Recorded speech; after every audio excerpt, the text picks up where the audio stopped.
Salut Tito, salut Sioski, salut les gars. On a notre ami Ryan. Ryan, t'as rendu une fiche de stats aujourd'hui d'ailleurs. Le flash, combien vous avez fait aujourd'hui? On a fait 44-8. 44-8, si je te dis pas de bêtises. Et ouais, ça va, c'est content de mon match, c'était pas trop dégueu. On a bien T'imagines si on a c'était moi bien le QB du représenté, Flash? tu vois ou pas? Et Guigui, il a mis un TD de 68 yards sur le premier jeu du match. Wallahi Oh, billahi. wow, wow, tout le monde applaudit Guigui ici. Bravo, rendez. Et en vrai, on avait notre starter était blessé, donc on a joué avec les deux QB de l'élite qui sont pas partis en Espagne. Ok. Donc QB 3 et 4 élites. Et Même notre, pas ça notre m'envoie un backup. message, frère. Même pas ça me donne une petite licence de dernière minute. Ça On t'a te donne une proposé, licence. tu as dit non. Frère, qu'est-ce que tu dis donner des licences? Déjà, il y a des C'est mecs qui se Flash, il y pointent a en des mars. magouilles. Non On mais sait gros, très il y a bien. des mecs qui se pointent en mars, ils ont jamais vu un terrain de leur vie. Le club, plutôt que de leur dire en vrai attends septembre parce que là ça va être compliqué, Alors, leur dit ouais vas-y donne l'argent. Tu crois vraiment on va donner des licences? les gars, au lieu de parler des magouilles de la Fédération française de football américain, déjà, On dit bonjour à salut à Mojo. Ah non, Mav. pardon. Salut à Mav qui est là. Non, mais parce que c'est Mav, c'est la première fois qu'il intervient sur ce chat. Donc, salut Mav. Et on va également remercier Mojo. Mojo qui a pris un abonnement, 8e mois d'abonnement. Merci Mojo. Et merci. Chiche. Johnny Grave le Manziel. frère Mojo. Alors, on va démarrer tout de suite, les amis. Vous êtes 17 et on va être on the clock dans un instant. Et ça dit, on valide le maillot Tyrone Mathieu. Et oui, Ryan. Bien évidemment. Attends, on est où là?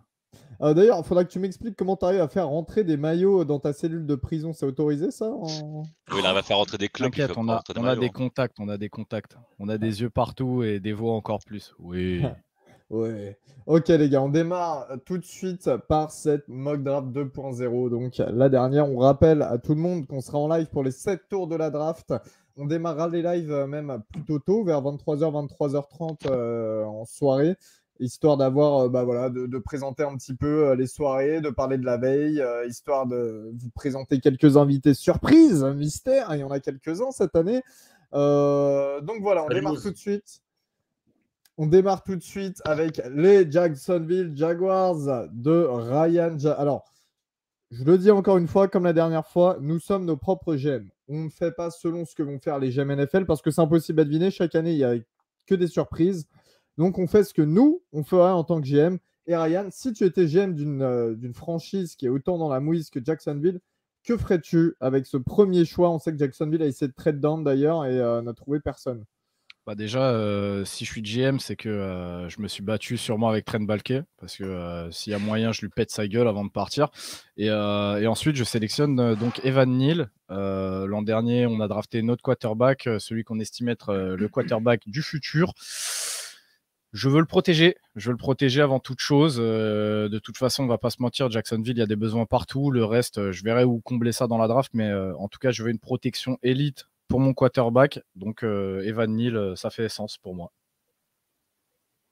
Evan Neal, du coup, premier choix. Alors, c'est ce qui ressort, c'est ce qui s'est passé à la mock la dernière fois, la première fois.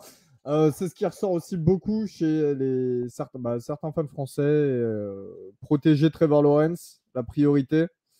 Est-ce que tu penses réellement, dans la réalité, c'est Evan Neal qui va sortir en tout premier? J'ai peur que non. J'ai vraiment peur que non. De toute façon, je pense qu'il y a un mouchoir de poche. On l'a vu un petit peu ces derniers jours. Je pense que ça joue entre Neal, peut-être Ekwonu, parce qu'on sait qu'il fait saliver beaucoup de gens. Il y a Hutchinson aussi qui fait saliver certaines personnes. Et notre ami favori de ces derniers jours, Trevon Walker, qui le mec est passé de deuxième tour limite à first pick. Donc j'espère que Balke fera pas de dinguerie. Mais bon, voilà, il suffit de savoir qui est la personne pour savoir que quand on va voir Trevon Walker sortir en first pick dans une semaine, on va tous voir flou. C'est clair, on passe le bonjour dans le chat à Fier Gaulois, Brésil NBA qui est là. Ouz, comme d'habitude, Johan.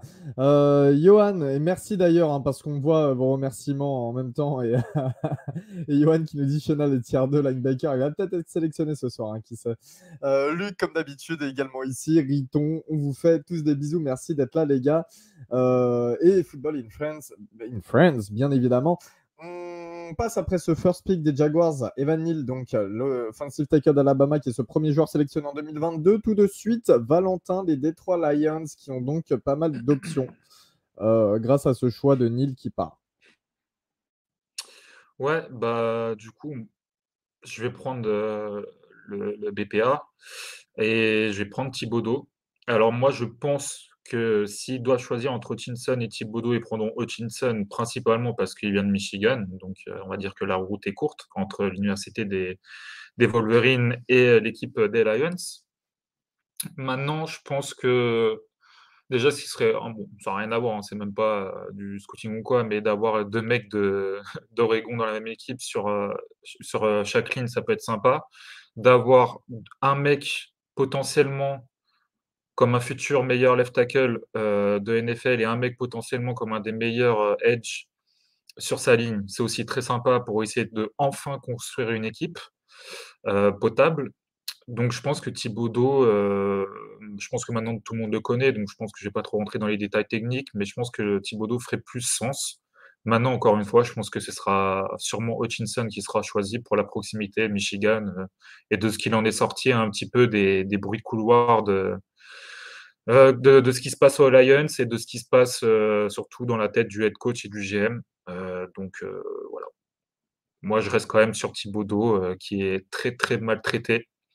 Et surtout qu'on n'a pas vraiment d'explication comme avec beaucoup de joueurs et je ne comprends pas. C'est ça le pire, c'est qu'il n'y a pas vraiment d'explication. Donc peut-être que Kevin ici présent qui gère le compte avec d'autres de Oregon Ducks France ou Ducks France, il sait peut-être un peu plus que moi, mais moi j'ai rien vu transparaître par rapport à Thibodeau qui fait qu'un Hutchinson est 1000 fois plus fort ou un Trevon Walker est 1000 fois plus fort. Bon, Trevon Walker, on sait que c'est le combine. Ok, d'accord, mais par rapport à Hutchinson, bah, Mais Kevin Thibodeau, il aime pas le foot, Val. ah oui, c'est vrai, il veut faire de la Il crypto-monnaie. pense. Bah ouais. Attends. On va revenir sur ce qu'on disait, je crois, pendant la première mock draft. Et en plus, la fameuse rumeur était tombée peut-être 2 semaines avant la 1.0. C'est qu'en fait, il y a un insider qui a sorti ça il y a quoi? Il y a peut-être 1 mois et demi, 2 mois. Comme quoi Thibodeau avait pas envie. C'était un peu avant le combine. Comme quoi Thibodeau avait pas un vrai amour pour le football et tout. Il était plus préoccupé par ses trucs financiers à côté que ça. Et en fait, c'est à partir de là où il est sorti du top 1, du top 3, du top 5, même du top 10 pour certains. Chose assez aberrante quand même si on regarde un minimum de football. Et du coup, le combine n'a pas vraiment aidé parce qu'il a pas. Malheureusement, comment dire, il a pas vraiment dit pourquoi il n'a pas fait tous les exercices. Par contre, il a tout fait au Pro Day. Il a fait en D-end et en outside linebacker. Mais voilà, ça a pas arrangé les choses. Mais là, bizarrement, on va savoir pourquoi tout le monde le remet dans son top 3. En fait, tu sens vraiment que c'est ce qu'on dit à chaque fois, c'est que les mecs, c'est du putaclic les 3 premiers mois avant la draft sur toutes leurs mocks à la con. Et dès qu'on arrive à 2 semaines du vrai truc, les mecs, ils mettent leur vrai pic. Et là, bizarrement, tu vois que tout le monde revient à la place où elle est censée être, quoi. Eh bien, les amis, alors déjà dans le chat, hein, on passe le bonjour à Biotime. Toi aussi, tu es toujours là, Biotime. Salut. Salut Chargers France, des gros bisous à notre ami Emilien qui nous regarde. Ce qui se dit pas mal, alors il y a pas mal de messages qui défilent, c'est que Thibodeau aurait peut-être une mauvaise interview. Super.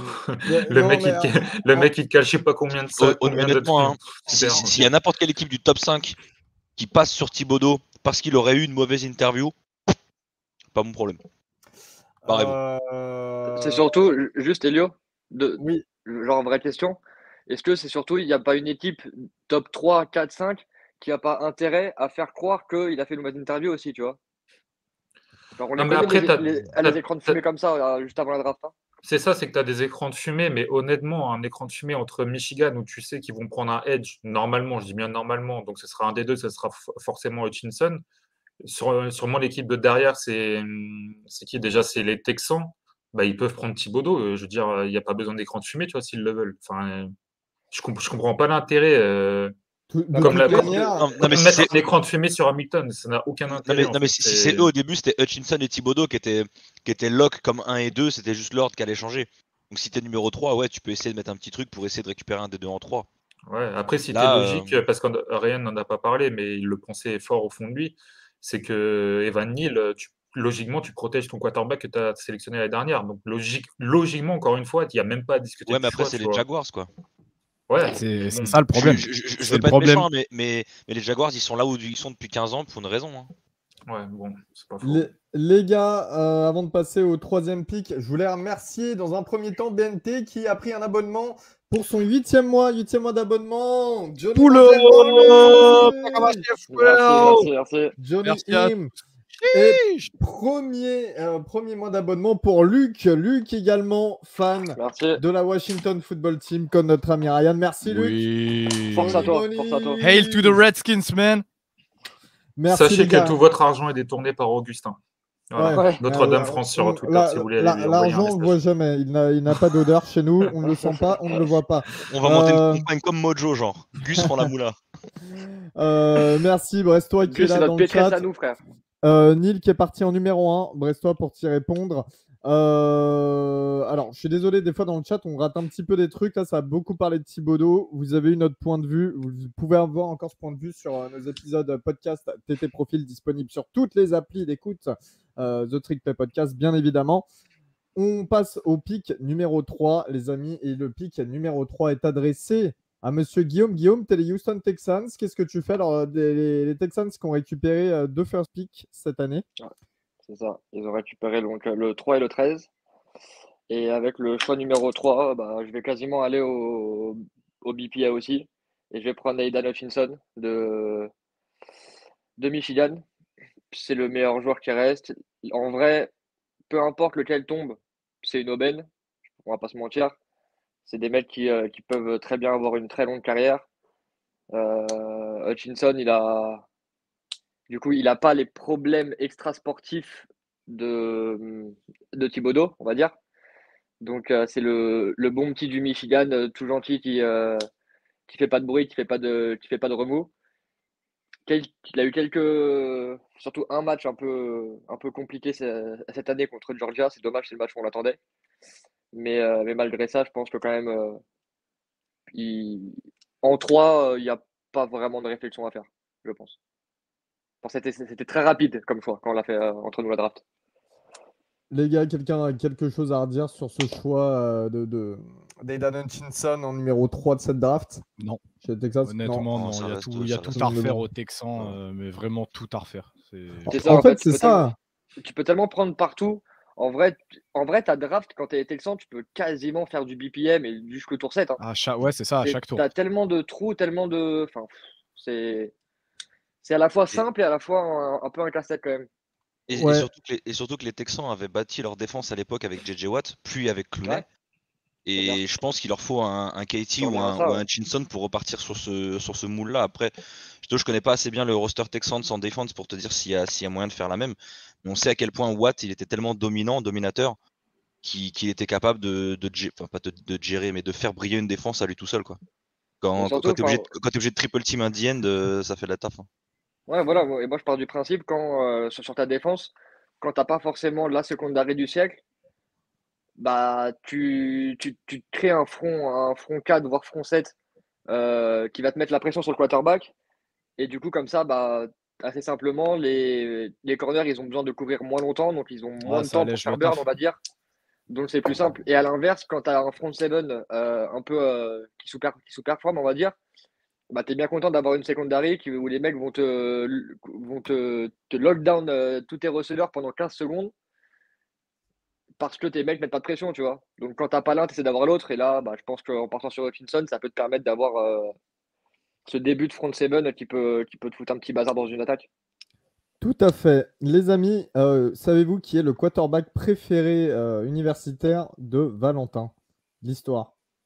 Johnny Manziel. Johnny Money, parce qu'on a eu 3 abonnements encore. Et merci.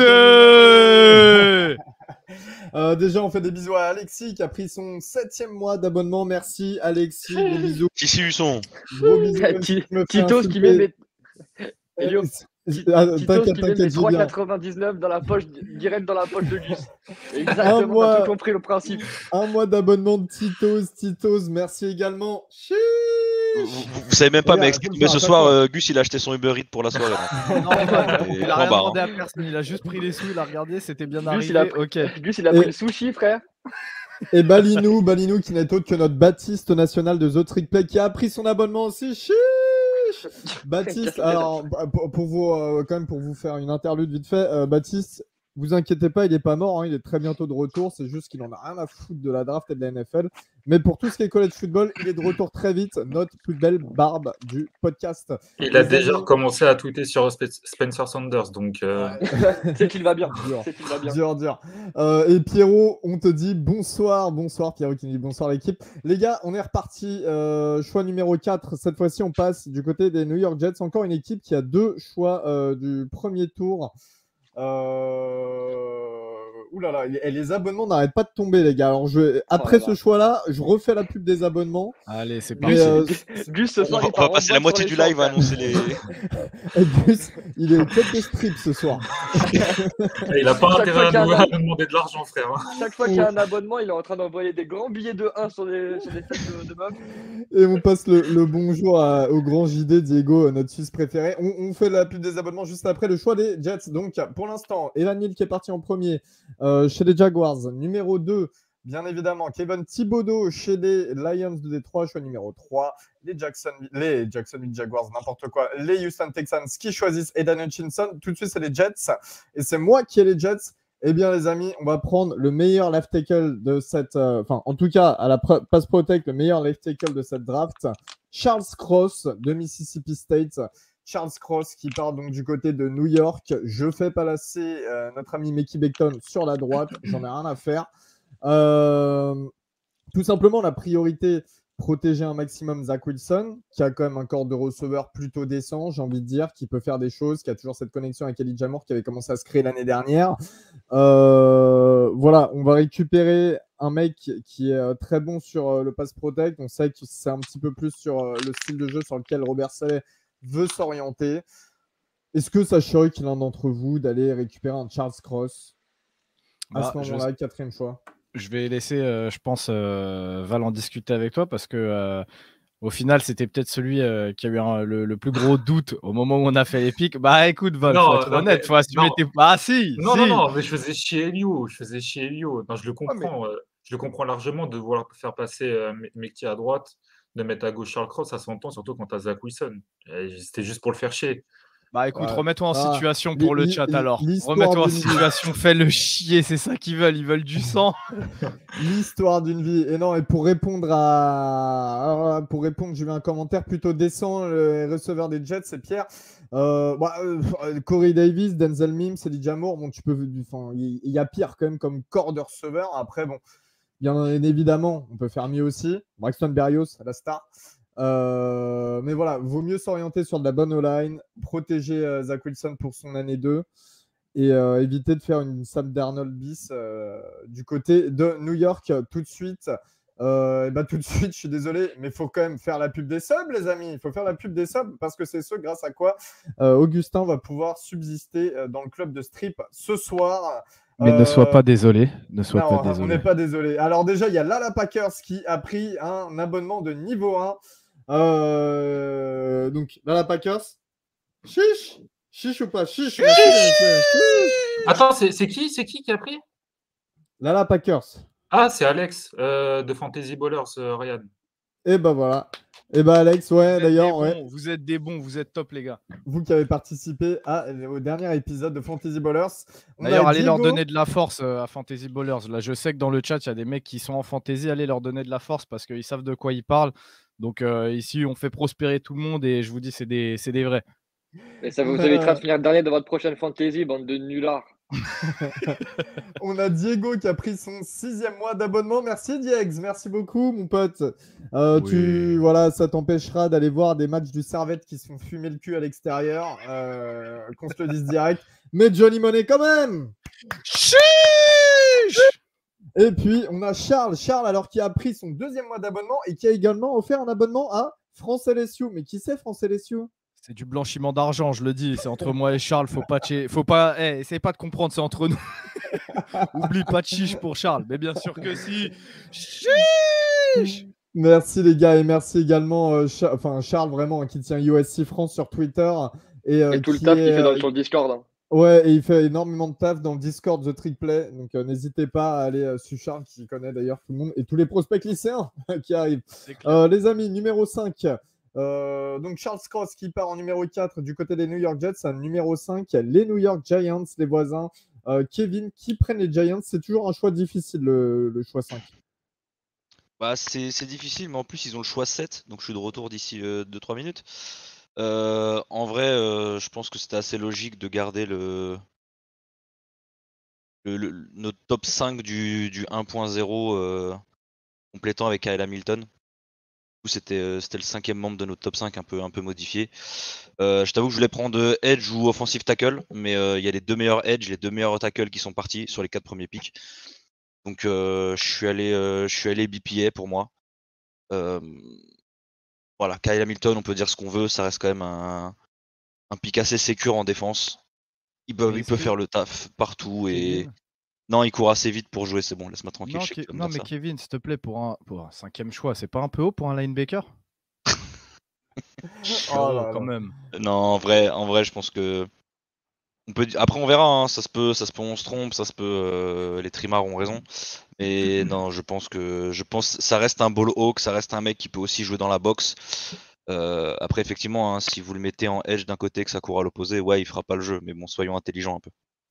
Non, mais concrètement, Hamilton, c'est quand même sa 2e année où le mec est considéré comme une superstar en college football, faut pas l'oublier.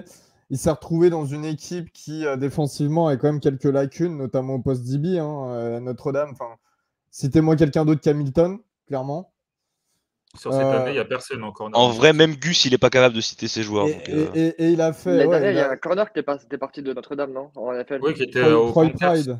Ouais. Ouais, Troy Mais Pride. c'est tout. Ouais, Pride. C'est tout. Voilà, et encore, voilà, on est d'accord. Ouais, et ça dit Harrison Smith, c'était il y a 10 ans, exactement. Donc, Ah, mais bon, voilà. le seul problème d'Hamilton, c'est qu'il n'a pas couru. Il a fait le dernier temps de mémoire au combine. Sauf que, voilà, pour les trimards qui regardent pas le college football et qui font les experts sur Twitter, bah, si vous regardez un petit peu les problèmes Les gars. de Kyle Hamilton, c'est le fait qu'il ne court pas assez vite quand il est par exemple, sur la ligne of scrimmage. Il peut se faire burn par un receveur rapide. Ça, tout le monde le sait. Si tu regardes si tu écoutes les joueurs. Après, j'ai envie de te dire, c'est un safety. Hein. T'en vois beaucoup des Voilà, free safety qui sont capables de prendre des receveurs en un contre un. non, et c'est pour ça. Et c'est le seul problème C'est pas leur taf. Hein. que j'ai retrouvé à de Mandarian. Hein. Le scouting de Hamilton, ça fait bien longtemps qu'on l'a fait. Hein. Et il est plus considéré comme un deep safety, donc vraiment un free safety. Ah oui, et genre, donc il n'y a aucun Ouais, problème avec sa vitesse. Zéro. D'ailleurs, ça c'est un truc que Val dit et que j'aimerais souligner, j'aimerais même appuyer dessus, c'est arrêter les comparos Kyle Hamilton, c'est Jamal Adams. Entre vous et moi, hein, je pense que Jamal Adams, je suis assez bien placé pour en parler. Arrêtez, il n'y a rien à voir. Kyle Hamilton, c'est un deep safety, laissez-le faire ce qu'il sait faire et croyez-moi que courir le 40 yards en 4-5, c'est pas ce qu'on voit sur le terrain, je vous le dis. Quand Sur tu ce vois qu'il ses sait tapes, faire, mon il sait pote. bien le faire. Il a une vraie game speed et. Mais oui, Et c'est ça, c'est pour son gabarit. Il fait 6-3 et Ouais. les 80% des autres safety, ils sont à 6-1 ou moins. Ouais. Le mec, il est à 6-3. Tu regardes ses tapes, il a une closing speed, donc à partir du moment où le ballon est lancé, pour réduire C'est affolant. la distance avec le receveur visé, c'est affolant. Il y a une tape, je sais plus quel match c'est. Florida State. Il commence sur la hache Florida marque de State. droite et il pique sur la sideline à Florida gauche. State. Elle est hallucinante celle-là. Elle est hallucinante. Si tu vois ça en fait, et tu me dis que ce mec est trop lent pour jouer safety, bah venez, on arrête de jouer au foot. Enfin, venez, on fait du 100 mètres et vas-y, on enlève les épaulières et tout va bien, tu vois. Alors, On est en train de dire qu'un safety à 4-5, c'est un safety lent. Est-ce qu'on peut genre juste s'arrêter 2 secondes sur cette phrase? C'est un truc de malade. Un safety à 6-3 qui court le 40 yards en 4-5 et est lent. En 4-5. 4-5, c'est ultra rapide. Genre, il n'y a pas. Bref. Mais par contre, un O-line à 270 livres alors qu'il devrait en faire 320, lui par contre, il est super rapide, c'est tour 2. Pour répondre à voilà, Johan qui nous dit un trade pour aller chercher. On peut plus du combine, putain. Un trade pour aller chercher Hamilton pour les Chiefs, vous êtes pour ou pas? Ça va être très difficile de monter autant pour les Chiefs déjà pour aller récupérer Hamilton. T'es prêt à lâcher Mahomes ou pas?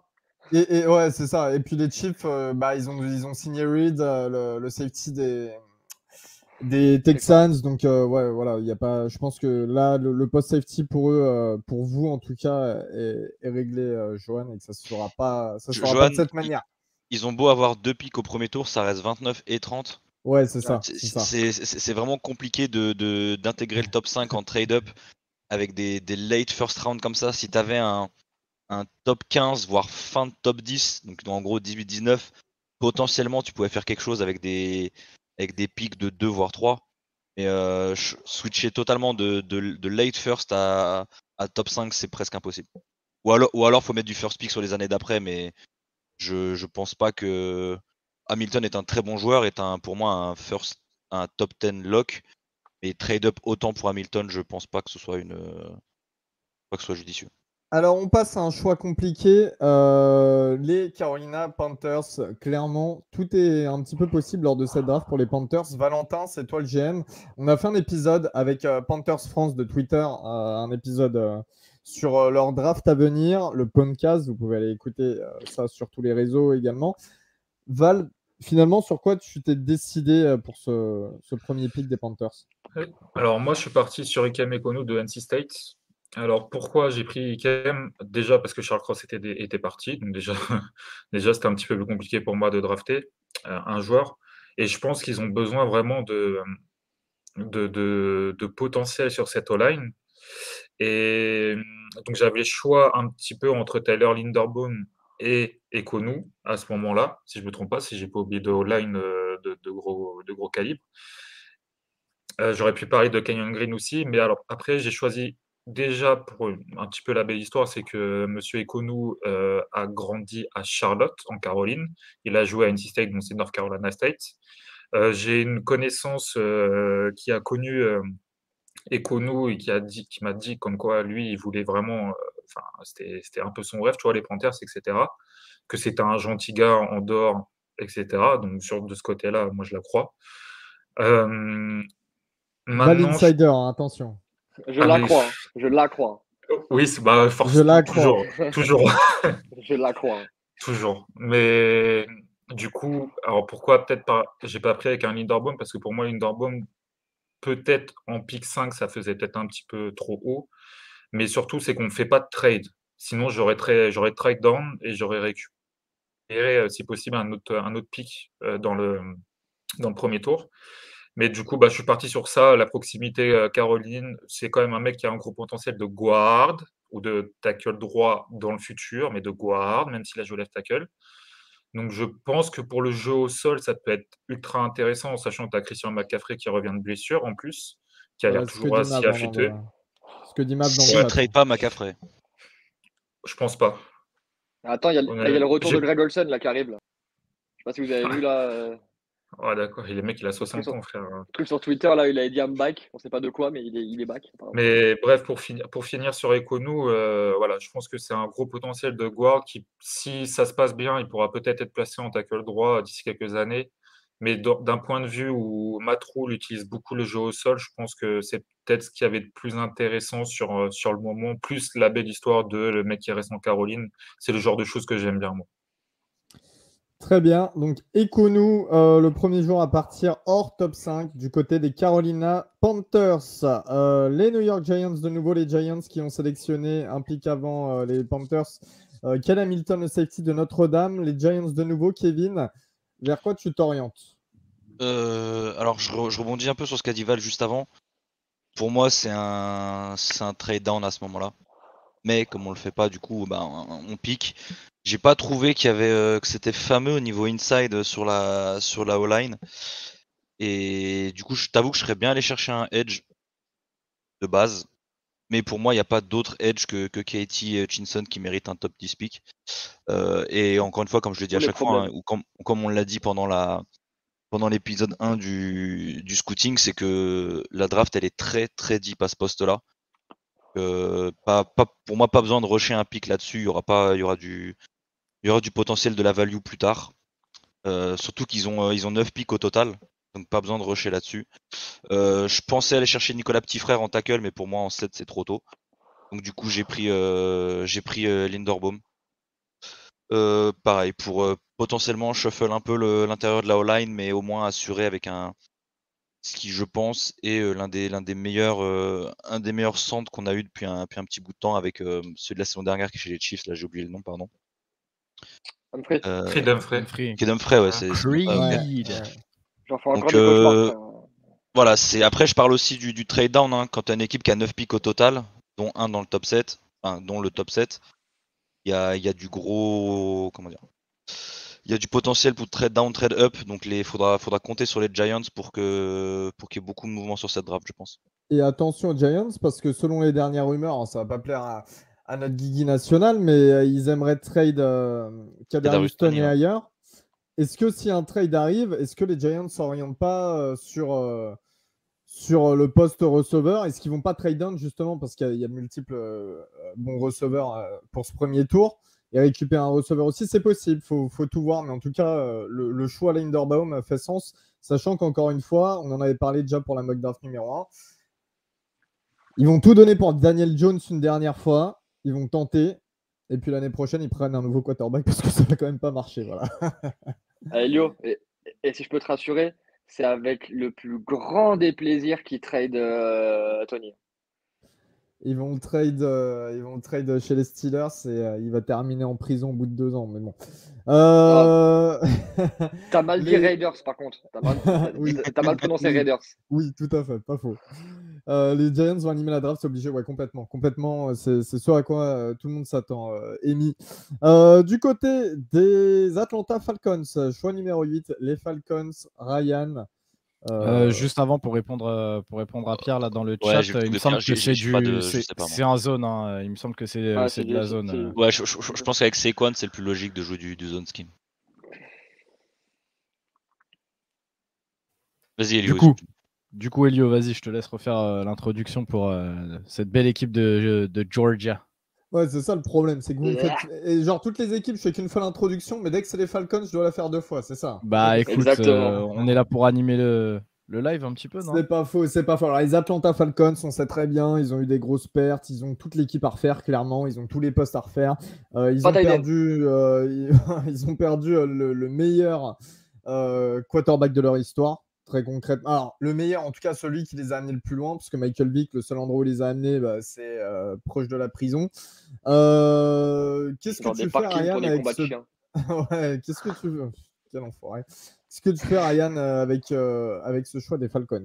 Bah écoute, je fais le truc qui, selon moi, fait le plus de sens. C'est-à-dire que je vais chercher un petit quarterback dont Val est parti chercher le maillot à l'instant. Je vais chercher Matt Corral, donc de Ole Miss, de l'université d'Ole Miss. Et donc, ça va peut-être être le premier pick qui fait criser certaines personnes quand on voit à quel point Malik Willis, ces dernières semaines et même depuis un an, est hypé de toutes parts. Mais en fait, pour moi, Matt Corral, il n'y a pas à tortiller du cul. C'est le meilleur quarterback de cette QV.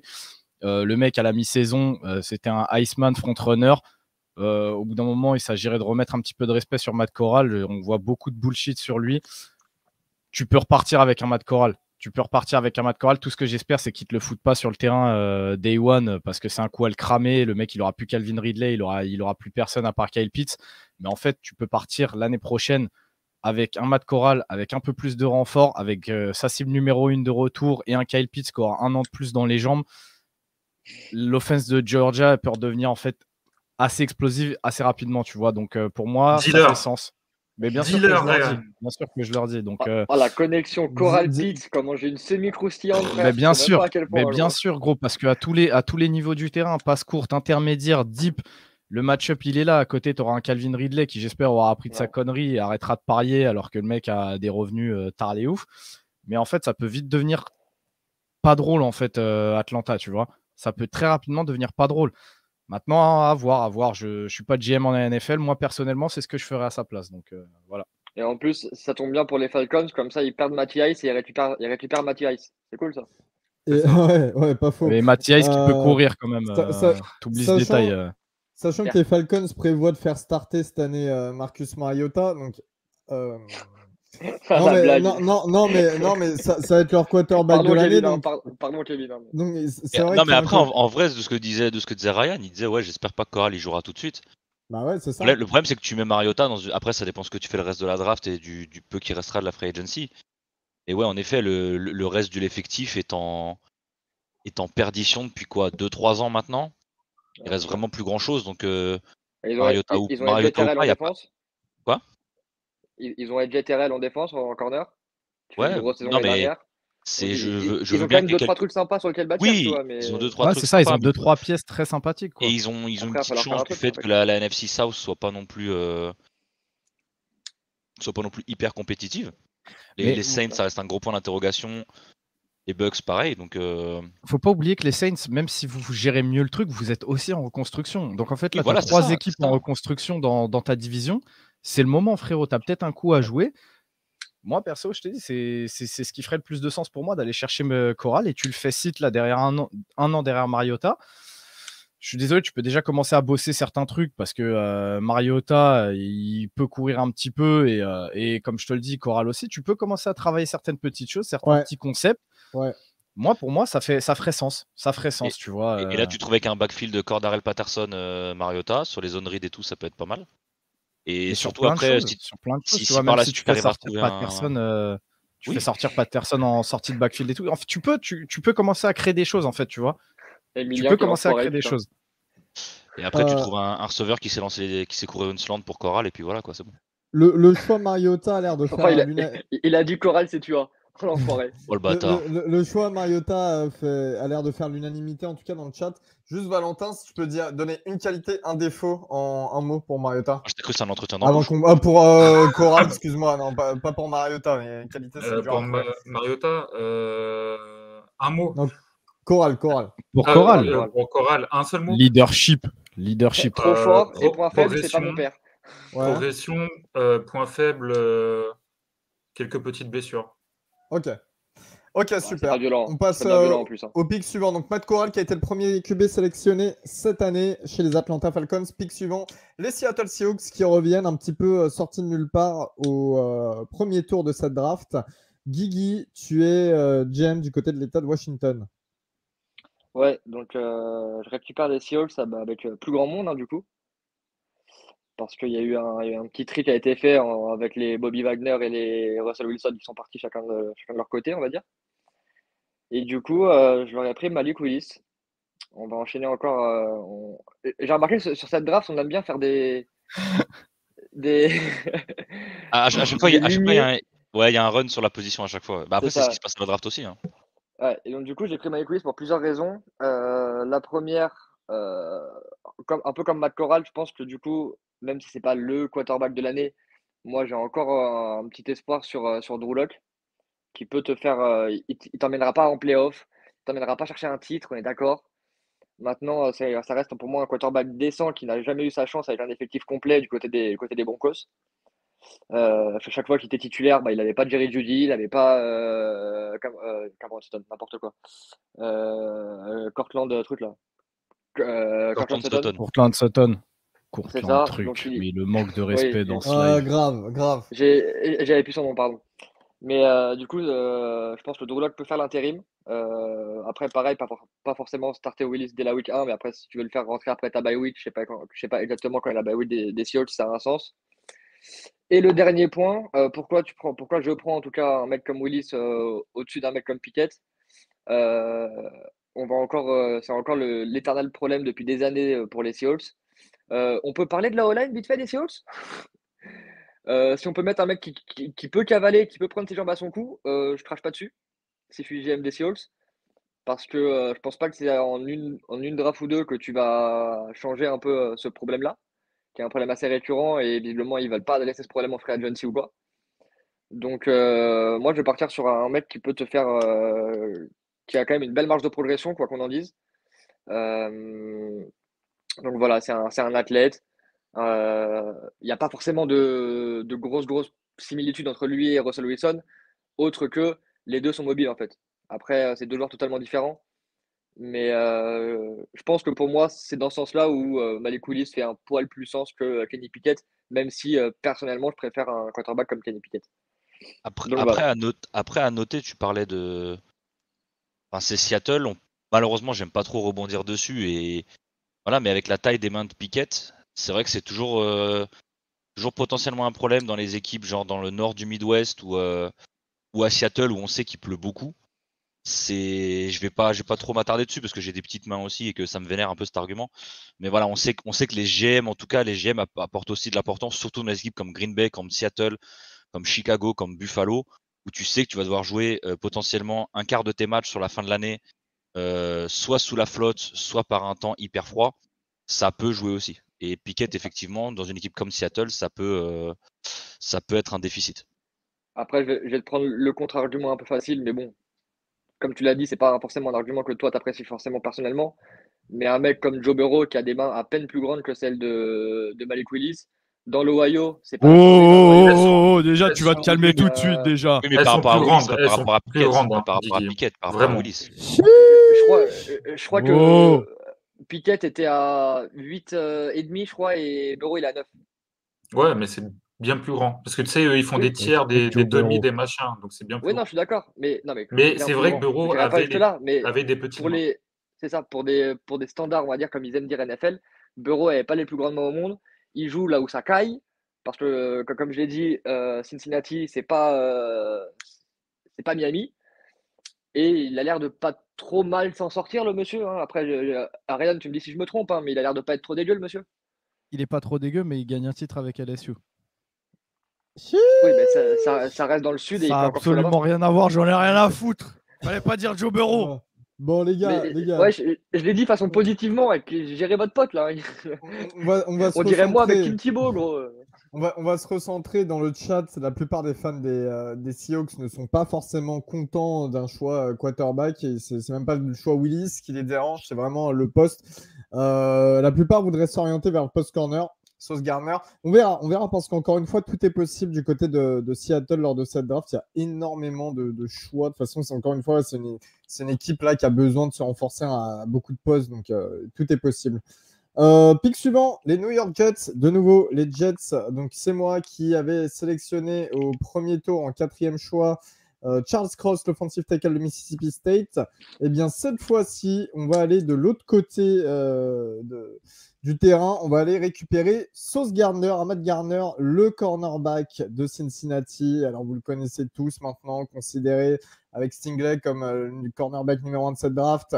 Il n'a jamais pris un touchdown en universitaire. On le répète, mais son coéquipier Kobe Bryant, qui était l'autre cornerback de Cincinnati, a reçu le Jim Thorpe. Ouais, qui est la récompense du meilleur DB du pays universitaire, parce que en fait, Sauce Gardner, il gardait tellement les receveurs que c'est Kobe Bryant qui a récupéré tout. Voilà. Les quarterbacks ne faisaient pas trop lancer du côté de Gardner. Il faut en parler des New York Jets. Leur meilleur cornerback, franchement, c'est Bryce Hall. Cousin, on est où là? Le meilleur cornerback, c'est Bryce Hall. Non, mais à un moment, il faut se réveiller aussi. Genre, merci, Elio. Si t'es fan des Jets et que t'es pas content de prendre un cornerback comme Garner, genre, je sais pas ce que. En fait, t'es jamais content dans ta vie, quoi. Non, mais, merci, Elio. Voilà, merci.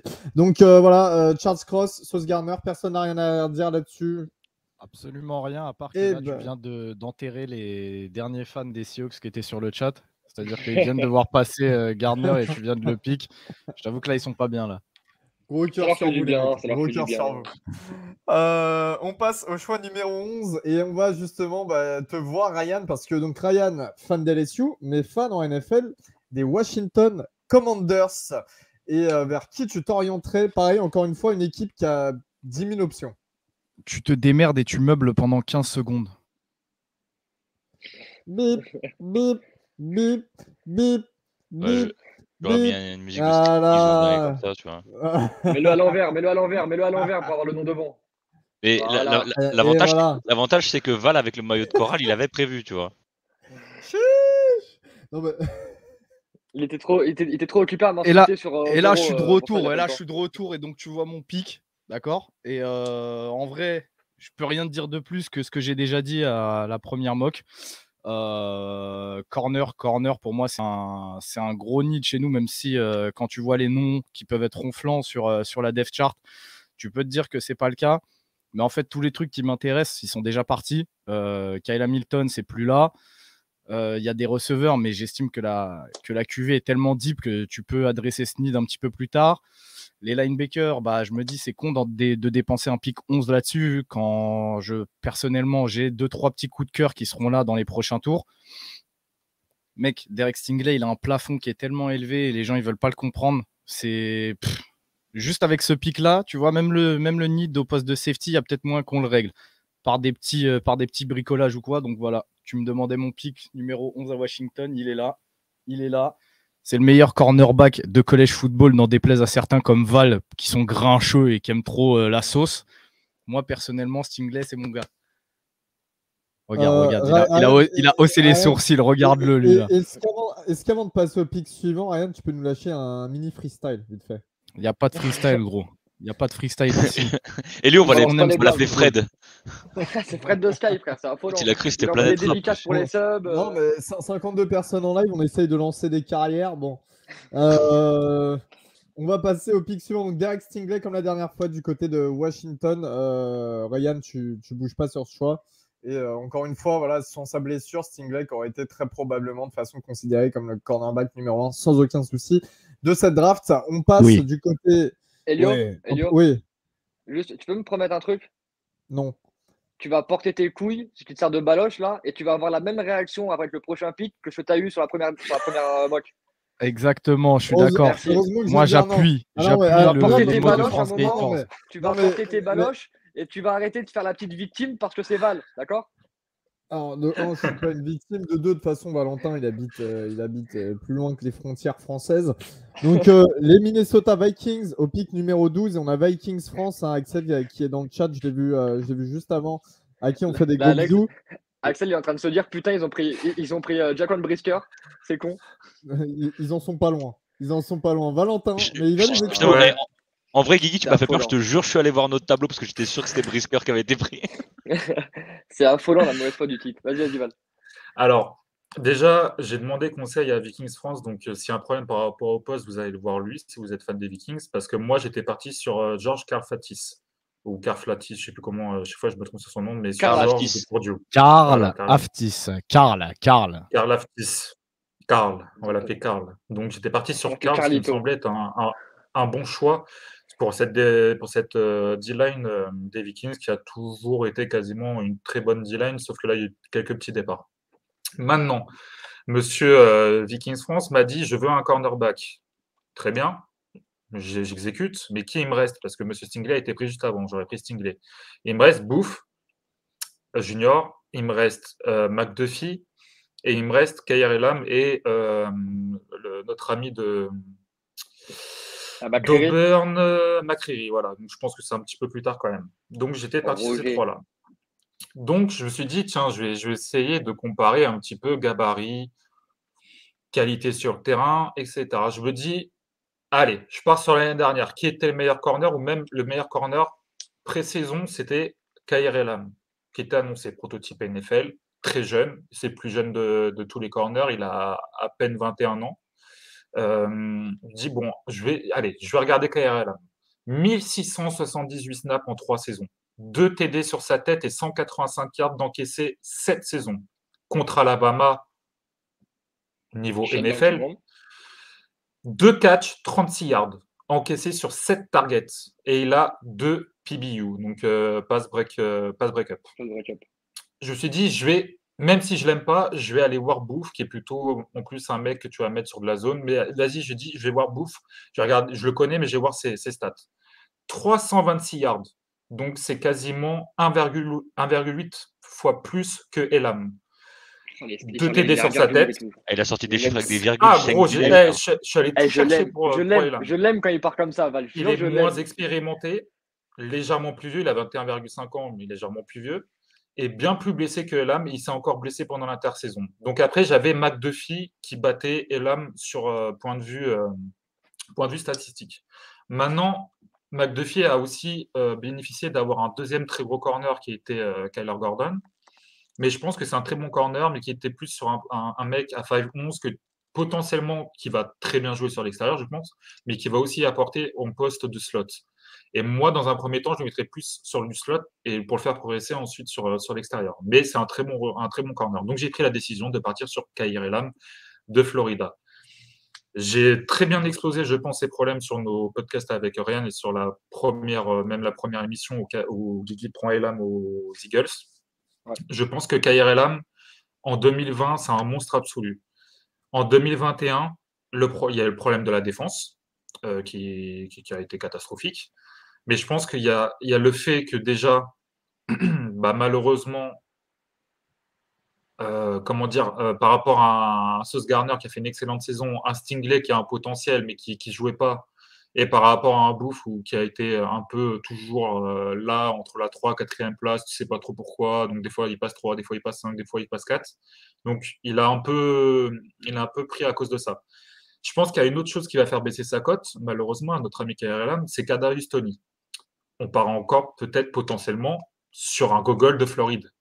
C'est ce que vont se dire les GM. Donc, il se peut qu'il ne soit même pas pris au premier tour à cause de notre ami Tony. Maintenant, je prends KRLM, il n'a jamais eu de problème. Dis-moi si je me trompe, il n'a jamais eu de problème. Par contre, ce que je lui ai franchement beaucoup reproché, c'est son manque d'application sur cette saison 2021. Même si la défense était catastrophique, il y avait un problème de DC, enfin que globalement la saison de l'équipe de Florida était nulle. Si je prends vraiment que ma base de 2020, il est corner numéro 2 de cette draft. Donc, il vaut potentiellement un top 20 pick. Si je regarde plus cette saison et que je regarde uniquement les gros matchs, donc c'est-à-dire UCF, on va dire tous les derbies donc, contre South Florida et contre Alabama, le mec est injouable. Et Florida Atlantique, le mec est injouable. Donc, je me dis, peut-être que KRLM, d'un point de vue talent, âge, gabarit, j'ai préféré le prendre. Maintenant, encore, je le redis, moi, je serais parti sur notre ami George Karl. Et sinon, j'aurais potentiellement pu faire un petit trade down pour les Vikings si j'avais pu le faire. Mais voilà, j'ai pris un corner pour faire plaisir à Monsieur Viking et je suis parti sur KRLM et je l'assume.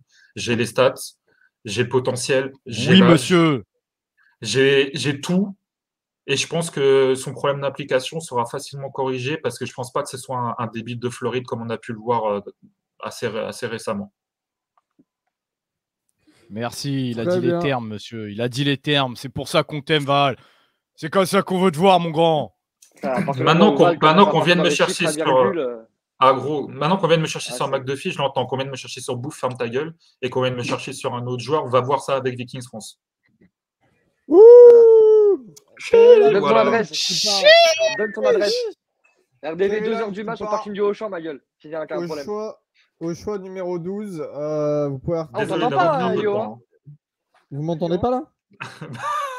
Ah, si, on t'entend, monsieur. Non, mais écoute, il a expliqué son choix. Moi, je prends pas Kyrie Lam à ce moment-là, mais il a expliqué son choix, donc pourquoi pas. Après, encore une fois... Je le prends pas non plus, en soi. Mais... Après, encore une fois, si Axel de Vikings France lui avait donné un autre poste, il aurait pris un autre poste aussi, tu vois, en soi. Donc, moi, je partais sur Karlaftis.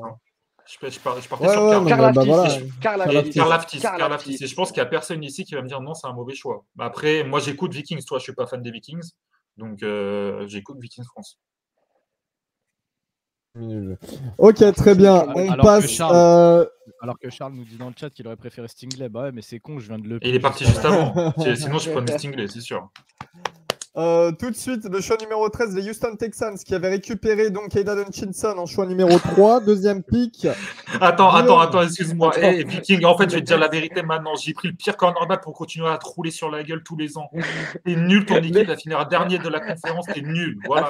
Affiche son commentaire, Elio. Il a dit il faut saluer le professionnalisme de Val qui pique plutôt bien pour les Vikings. Moi, j'aurais choisi un Panthers pour les Packers si les rôles étaient inversés.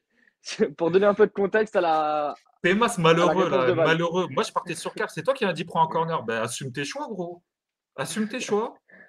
Je rêve. Mais il a dit que tu avais piqué plutôt bien, frère. Après, tu assumes tes choix. Il est content. Je sais pas, bon, avançons. Ennemi juré. Allons-y, les gars. Ouais, il est déjà 21h30. Faut qu'on avance. Les Houston Texans, donc après Aidan Hutchinson. Désolé, je prends juste à côté. Vas-y, Guigui.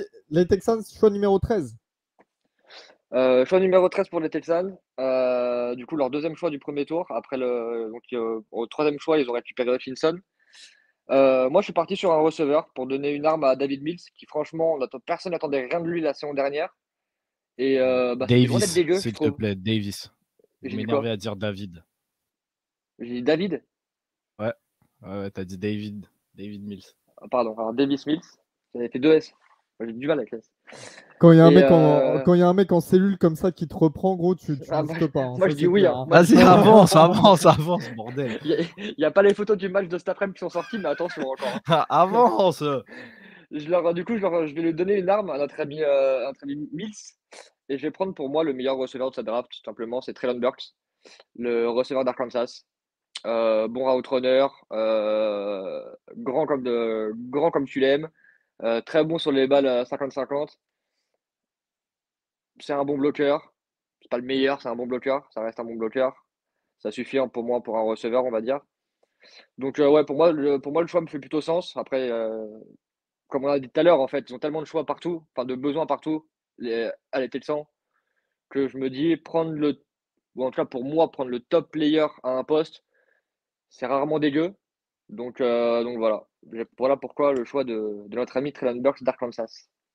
Sachant qu'ils ont déjà, alors je suis désolé, il y a des popcorn qui se font juste à côté de moi, sachant qu'ils ont déjà prolongé Brandon Cooks qui aura le rôle un petit peu de speedster. De toute façon, il joue que la moitié des matchs chaque année. C'est ça, Brandon Cooks, la dernière fois qu'il a fait une saison complète, c'était aux Saints, frère. Ouais, c'est clair. Donc, non, mais après, c'est vrai que Treylon Burks, il prend réellement le lead sur le rôle physique. Voilà, gros receveur dominant. Et tu es ton receveur numéro 1. C'est ça. Tu mets à l'extérieur tout le match et qui va être en 1 contre 1 avec potentiellement ton corner, le corner numéro 1 d'en face si les mecs jouent comme ça. Mais voilà, Treylon Burks. Et merci pour Camara dans le chat. Les gars, donc Aidan Hutchinson et Treylon Burks qui sont partis du côté de Houston. On passe tout de suite aux Baltimore Ravens. Les Ravens, j'ai une petite confidence à vous faire ce soir, les mecs. J'ai vraiment une petite confidence à vous faire. Regardez les chaussettes que je porte. Je porte des chaussettes Ravens. On sait, t'es fan des Ravens. Elio Clignancourt, épisode 12514. de Noël pour pas cher, les mecs. Vas-y, frère, va faire ton schéma. Vas-y, avance, vas-y, accélère. Putain, mon frère. Elio Clignancourt, tu crois les gens, ils ont que ça à faire. Les Baltimore Ravens qui sélectionnent Jermaine Johnson, defensive end de Florida State. Un bon gogol dans une équipe de gogol, nickel. Non, c'est pas parce qu'il a fait de la JUCO que c'est un gogol. C'était le premier jour de JUCO, il était parti du côté de Georgia et ensuite il a transféré. C'est pas question de JUCO, question de FSU. Hein. Il a transféré, je sais également, il a transféré à Florida State. Ça a été un des seuls joueurs finalement qui a été une lumière du côté de Florida State. On sait que du côté de Baltimore, il y a un besoin, notamment sur la D-line. Ils ont réussi à renforcer l'intérieur D-line avec la draft de Justin Madubuike et l'arrivée, le retour de Michael Pierce en provenance des Vikings. Ils ont Calais Campbell d'un côté, ils ont personne de l'autre. Ils ont Derek Wolf, Simer. Voilà, on n'est pas en 2012 non plus. Donc voilà, faut Oda Feway qui est passé en linebacker. Il récupère en tant que défensif coordinateur le défensif coordinateur l'année dernière de Michigan, qui a réussi justement à créer cette paire de pass rushers avec David Ojabo et Aidan Hutchinson. Donc voilà, pourquoi pas leur donner un DN qui peut être bien formé, je pense, et qui pourra assez fonctionner dans la défense de Baltimore. Encore une fois, une équipe qui n'a pas besoin de 10 000 postes, qui est plutôt complète en règle générale. Donc voilà. On passe un petit peu au nord de Baltimore, les Philadelphia Eagles. Attends, moi j'ai une question pour toi. Vas-y, dis-moi, pose-moi la question. Je vais te poser une question. Là, je vois qu'il y a encore une personne sur le board. Et tu vois, si j'avais habité à moins de 30 km de Syracuse, moi, personnellement, j'aurais pris quelqu'un d'autre ici. J'aimerais savoir pourquoi tu n'as pas pris ce quelqu'un d'autre ici. Sans spoiler, bien évidemment. Trevon Walker de Georgia. Quelle tête de bite, lui. Je lui dis, il faut pas spoiler. Qu'est-ce qu'il fait? Il spoil. Non, mais oh, c'est quand même grave ici. Trevon Walker de Georgia à Baltimore. Parce que je sais pas. Apparemment, c'est un top 5 pick, lock, tar, athlète de ouf. On n'a jamais vu ça de nos vies. Pourquoi tu prends Jermaine Johnson avant? Ah ouais, c'est vrai. Parce qu'à Baltimore, on est moins des pigeons que d'autres équipes. On n'est pas des. Enfin, tu vois, entre le corbeau et un autre type d'oiseau, tu vois, tu as une différence. Et c'est pour ça que les Philadelphia Eagles vont drafter d'ailleurs les Eagles qui ont filé un de leurs 3 choix aux Saints, mais qui ont toujours 2 choix. Kevin, que fais-tu si tu es GM des Eagles? On sait que les Eagles sont des pigeons, donc vas-y. Ils se suicident du coup. J'ai sauté sur l'occasion, j'ai pris Trevon Walker. Non, du coup, Non, alors c'est pas une blague. Oh là là, mais par contre, quel nez, toi, t'as du nez, toi, parce que ça, c'est un top 5 pick en puissance. Toi, t'es un chaud. On appelle ça un style dans le métier. Ah ouais. Victor Rouillet, s'il voit ce moment, il va nous insulter nos grands moments. Alors, du coup, on va peut-être un peu développer pourquoi. Ils ont un nid dans the end. Faut savoir que Fletcher Cox, il se fait un peu vieillissant aussi. Et comme on en a déjà parlé, Walker, il peut aussi bien jouer edge pur que jouer aussi inside sur une tech 3. Donc c'est un mec qui pour tout de suite comble un nid dans edge, mais qui par la suite pourrait déjà premièrement soulager un peu Fletcher Cox, même si de ce que j'ai en souvenir, Fletcher Cox il tourne pas trop non plus. Donc voilà, c'est sur la D-line. Je t'avoue que si j'avais le choix, j'aurais peut-être pris Trevon Walker devant Jermaine Johnson. Après, c'est ma préférence perso. Mais enfin, je parle comment dire, dans l'ordre général, je pense que Walker devrait être devant Jermaine Johnson. Bref. Mais voilà, pour moi, c'était en sachant que, pareil comme pour les Giants, hein, j'ai un pick avec les Eagles j'ai le 15 et le 18, donc du coup, je reviens dans 3 picks. Voilà, je prends Walker. Ouais, dans 3 pics, ouais. Il a fait un bon combine, il met un hit sur la D-line. On sait que Philadelphie, c'est toujours une grosse D-line depuis quand même quelques années. Et je pense que là, c'est ce je trouve qu'elle a un peu trop diminué à mon goût, entre guillemets, depuis peut-être 2 ans, 1 an et demi, 2 ans. Donc ça permettrait de remettre on peut le dire. Hein. Oui, voilà, ça permettrait de remettre le train sur les bons rails, quoi. Ok, bah Kevin, on va te garder. Parce qu'il y a le premier pick des Saints. Alors ici, deux fans des Saints, Kevin et moi. Kevin aura le premier, j'aurai le deuxième. Vas-y, Kev. Qui va à la Nouvelle-Orléans? Avec d'ailleurs les Saints qui arrivent, qui ont vendu le pick de l'année prochaine pour leur first pick de l'année prochaine pour obtenir celui-ci. Du coup, je prends Olave. C'est bon, tu peux passer au pick suivant. Pas besoin de... Non mais en vrai, on a eu la même discussion. Je sais plus qui est-ce qu'on avait pris sur l'autre mock. Je me demande si c'est pas déjà Olave que j'avais pris pour les Saints, qu'ils aient 1 ou 2 picks. Voilà, on a vu là. Je vais vous répéter grosso merdo ce que j'avais dit sur la 1.0. Hein, c'est 2021 a exposé de manière assez large le fait qu'il y ait besoin d'un receveur 2 chez les Saints. J'aurais préféré Burks, mais pour moi, en vrai, ils sont, je vais pas dire un A et un B, mais si t'as pas l'un et que l'autre est dispo, voilà, c'est pas le même athlète, je vous l'accorde, mais voilà, pour moi, ça reste quand même une super value. Donc c'était un easy pick pour moi. Et après, on connaît la propension des Saints à aller chercher des mecs d'Ohio State. Et voilà, autant continuer. Et puis surtout, ça ferait un petit duo de Buckeyes avec Michael Thomas en receveur 1 et 2. Ça peut être sympa. Ouais, après, méfie-toi, les médias ils risquent de dire que Olave il prend que de la slant. Faut faire attention avec ce genre de choses. Après, s'il met 147 yards et 147 catch et 1300 yards sur des slants, je m'en bats les couilles, je prends. Mais bien évidemment. On sait que tu prends, ça le catin. Olave. Oui, et alors Olave 3. Jaloux en fait. 3 saisons comme titulaire indiscutable du côté d'Ohio State. Plutôt rapide, profil rapide comparé à Michael Thomas. Assez technique. Donc voilà, ça fera la complémentarité. Pick suivant, les Los Angeles Chargers. Ryanou. Bah écoute, moi je fais pas comme Val. Hein, je vais pas aller voir en DM pour leur demander ce qu'ils veulent pick. Je fais des recherches. C'est pourquoi c'était un no-brainer. Je suis parti prendre Jordan Davis. Non, je déconne. J'ai regardé ce qui me restait sur le board. Je voulais leur prendre un tackle droit. Malheureusement, ce qui restait sur le board ne me plaît pas du tout, puisque c'est Monsieur Penning et que vu que j'aime bien Justin Herbert, j'ai pas envie de lui envoyer Penning pour le protéger. Donc ce que j'ai fait, c'est que je suis parti prendre Kenyon Green. J'ai pris Kenyon Green parce que voilà, ça vient renforcer la O-line et il y a un truc que j'aime beaucoup avec Kenyon Green, c'est sa régularité et le fait qu'il peut jouer à plein de postes différents sur ta O-line. Et je me dis que même s'il n'a pas les mensurations d'un tackle NFL, tu recherches en priorité un tackle droit, il a déjà joué à cette position, essaye de le voir, au pire des cas, s'il n'est pas bon, tu auras quand même un mec à redécaler en tant que guard, et un mec qui, je pense, aura tout à fait le niveau pour être titulaire en NFL. Il pourrait être guard à droite, guard à gauche, donc derrière, ce sera à lui un petit peu d'aller gagner sa place sur cette O-line des Chargers, mais en fait, je me dis que si ça marche à droite, tu as peut-être ton tackle droit, quoi.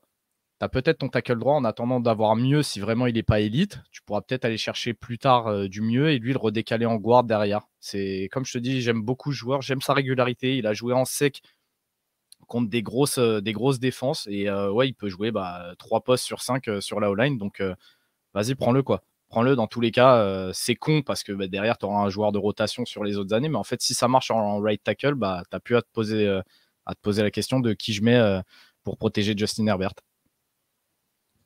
Kenyon Green, Val, un petit mot quand même pour, pareil, un mec qui est un petit peu descendu à cause d'un process pré-draft, tu penses?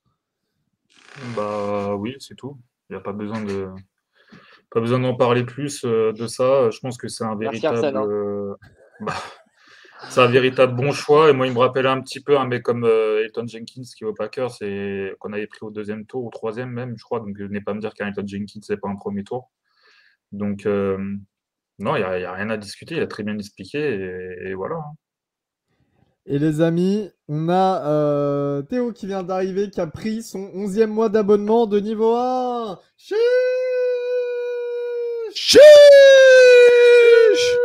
Merci Théo, merci. Les enculeurs de micro, là, ils cassent les couilles, ça. Ok.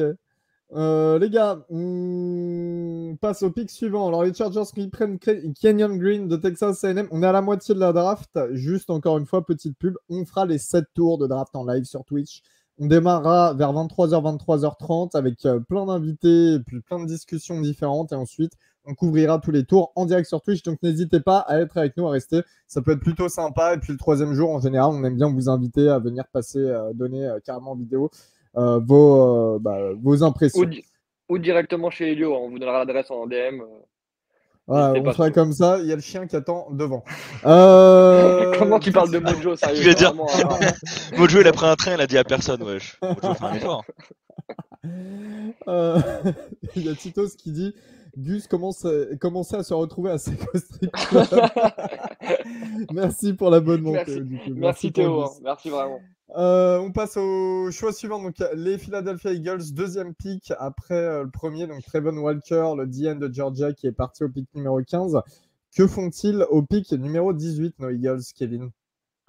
Après les Saints qui ont continué leur tradition de joueurs d'Ohio State, les Eagles continuent leur tradition de receveurs au first round. Et donc du coup on est parti chercher, je dis pas de bêtises, j'ai toujours du mal avec c'est Davante Smith qu'ils ont, déjà en receveur, qui fait quand même une bonne saison rookie. Donc on va lui mettre une bonne grosse target pour mettre avec lui. Et on va aller chercher Drake London, le receveur de USC. Je t'avoue que je voulais prendre un LB, mais je pense que c'est pas une mauvaise idée de donner une bonne deuxième target à Jalen Hurts. Donc, mais ils ont Reagor déjà, non? Pardon. Ouais, alors j'avais une blague sur Reagor aussi, mais du coup je vais plus taper sur Arcega Whiteside, l'autre connard de Stanford, de cette équipe de merde de raclure là. Allez hop. Où en vrai ils l'ont drafté parce que le mec savait courir des goal line fade et qui marquait parce qu'il fait 6 pouces de plus que tout le monde. Du coup on s'est rendu compte en NFL que c'était une tanche, donc autant aller chercher un autre grand receveur qui est capable de faire autre chose que... Le seul receveur blanc qui est nul, frère. C'est incroyable. Non mais le mec vraiment tout son draft stock c'était des goal line fade, on aurait dit le flash quoi. Ouais bah ça arrive à des gens bien, d'accord. Et donc du coup voilà, on va mettre Drake London, en plus il a une très bonne capacité de yard after catch. Donc ça peut être intéressant. Eh bien très bien, et puis ça complétera bien avec Devonta Smith qui arrive l'année dernière, qui est un autre type de receveur, un autre profil. Du côté des Philadelphia Eagles, eh bien, tout de suite, les New Orleans Saints, de nouveau, après le choix Chris Olave au choix numéro 16. Choix numéro 19, cette fois-ci, c'est moi qui pique. Il y a encore quelques joueurs intéressants qui pourraient venir chez nous. On pense notamment à un quarterback que j'ai pas envie de voir chez nous, donc Kenny Pickett n'ira pas à la Nouvelle-Orléans, je vous rassure. Je vais prendre Devin Lloyd, le linebacker de Utah. Donc Devin Lloyd qui est descendu déjà dans cette draft. C'est vraiment un mec qui est, pour moi, le linebacker numéro 1 cette année, qui est un ancien safety, qui est très très bon contre la passe. Je crois que cette année, c'est 4 interceptions, dont 2 pick six, qui est très très bon contre la course également. Tu m'as mis en grand écran, Gus, et j'ai eu peur. Tout le monde a eu peur, t'avais pas. Ouais, par contre, ouais, ça, les trucs comme ça, Gus, t'étais grave pas obligé. Hein. Préviens au moins, frérot. Il a beaucoup de sacs cette année. Je crois qu'il est à 8 sacs, un truc comme ça de tête. Enfin bref, voilà. Il est excellent partout. C'est le prototype nouveau linebacker NFL. On sait que Mario Davis commence à vieillir. On n'a pas prolongé Con Alexander. C'est Pete Werner qui devrait reprendre le flambeau. Mais voilà, ajouter un linebacker qui est capable de défendre contre la passe et contre la course et d'aller saquer le quarterback, je pense que c'est excellent du côté de la Nouvelle-Orléans. On l'a pour 4 années pas cher et ensuite on aura à le payer très cher. Ça complète bien, je pense, le tableau des Saints. Kevin, toi qui es fan des Saints, qu'en penses-tu? Moi, je serais bien allé chercher left tackle, tu sais, mon ressenti après le départ de Armstead. Et après, voilà, ce qui reste, malheureusement, c'est trop tôt pour un petit frère. Moi, je pensais bien à un trade down pour avoir un peu de capital sur cette draft, et même si on n'en a pas énormément besoin, tu me diras. Mais voilà, de trade down, même si c'est des pics pour l'année prochaine, hein, mais d'aller récupérer un Nicolas Petit Frère un peu plus loin. Après, comme tu le dis, hein, tu te retrouves avec un Demario Davis et enfin Devin Lloyd, c'est une version rookie d'un Demario Davis. Donc le duo entre la jeunesse et l'expérience peut faire un truc vraiment très très explosif au milieu de la défense. Quand on sait que le reste de la défense est assez performante aussi sur les 3 niveaux.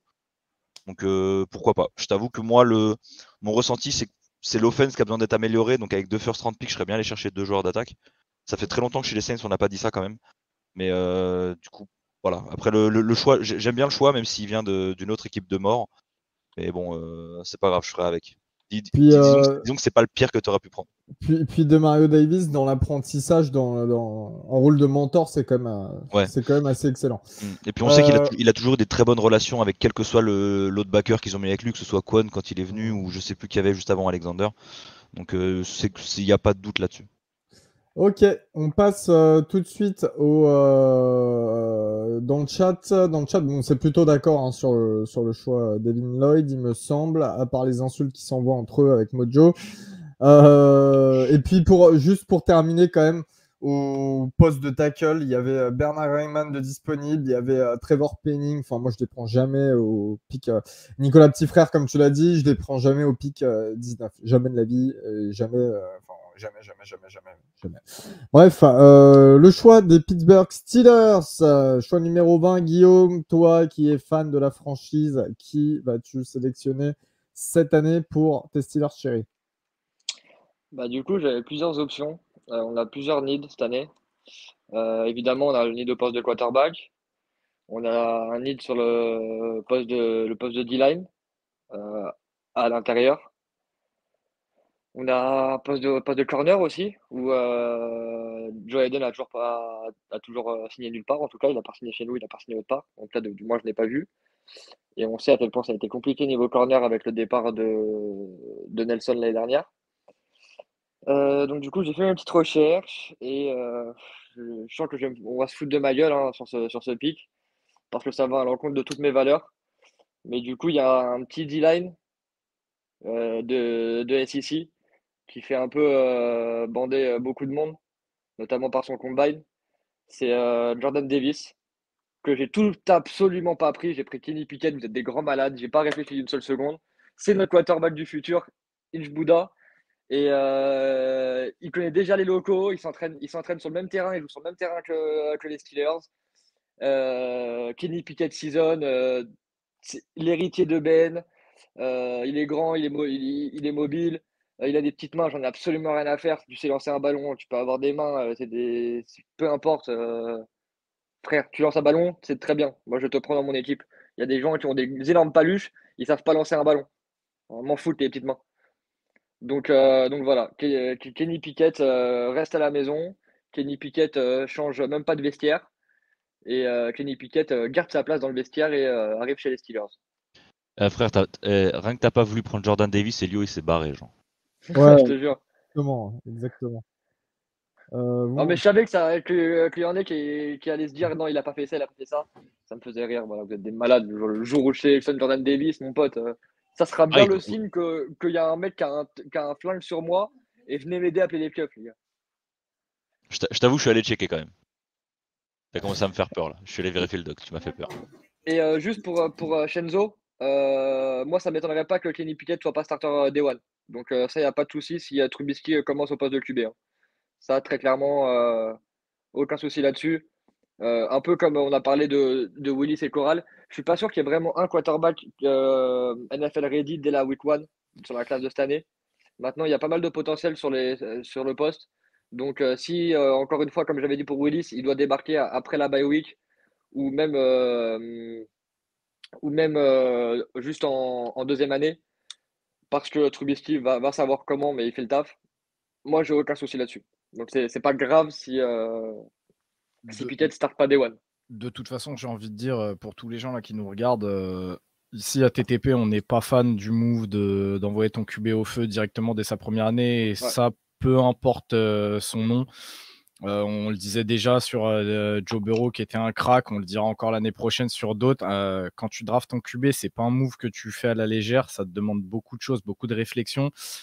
Et ici, je pense qu'on est tous d'accord pour dire que peu importe le QB, sa première année, c'est bien s'il la passe sur le banc, à apprendre à lire des défenses NFL, à pas se faire avoir sur des conneries de rookie, quoi. Donc, peu importe le blaze, souvent on vous le dira, on préfère que le QB rookie ait un petit vétéran qui fasse une année devant lui, ça nous gêne pas le moins du monde. Ça évite d'avoir des Joe Burrow avec le genou en équerre. Et après, si le mec est juste meilleur, il startera dès sa première année, de toute façon, dans tous les cas. Bon, mais au moins, t'as pas à le rusher parce que t'as personne derrière, ça je voulais dire.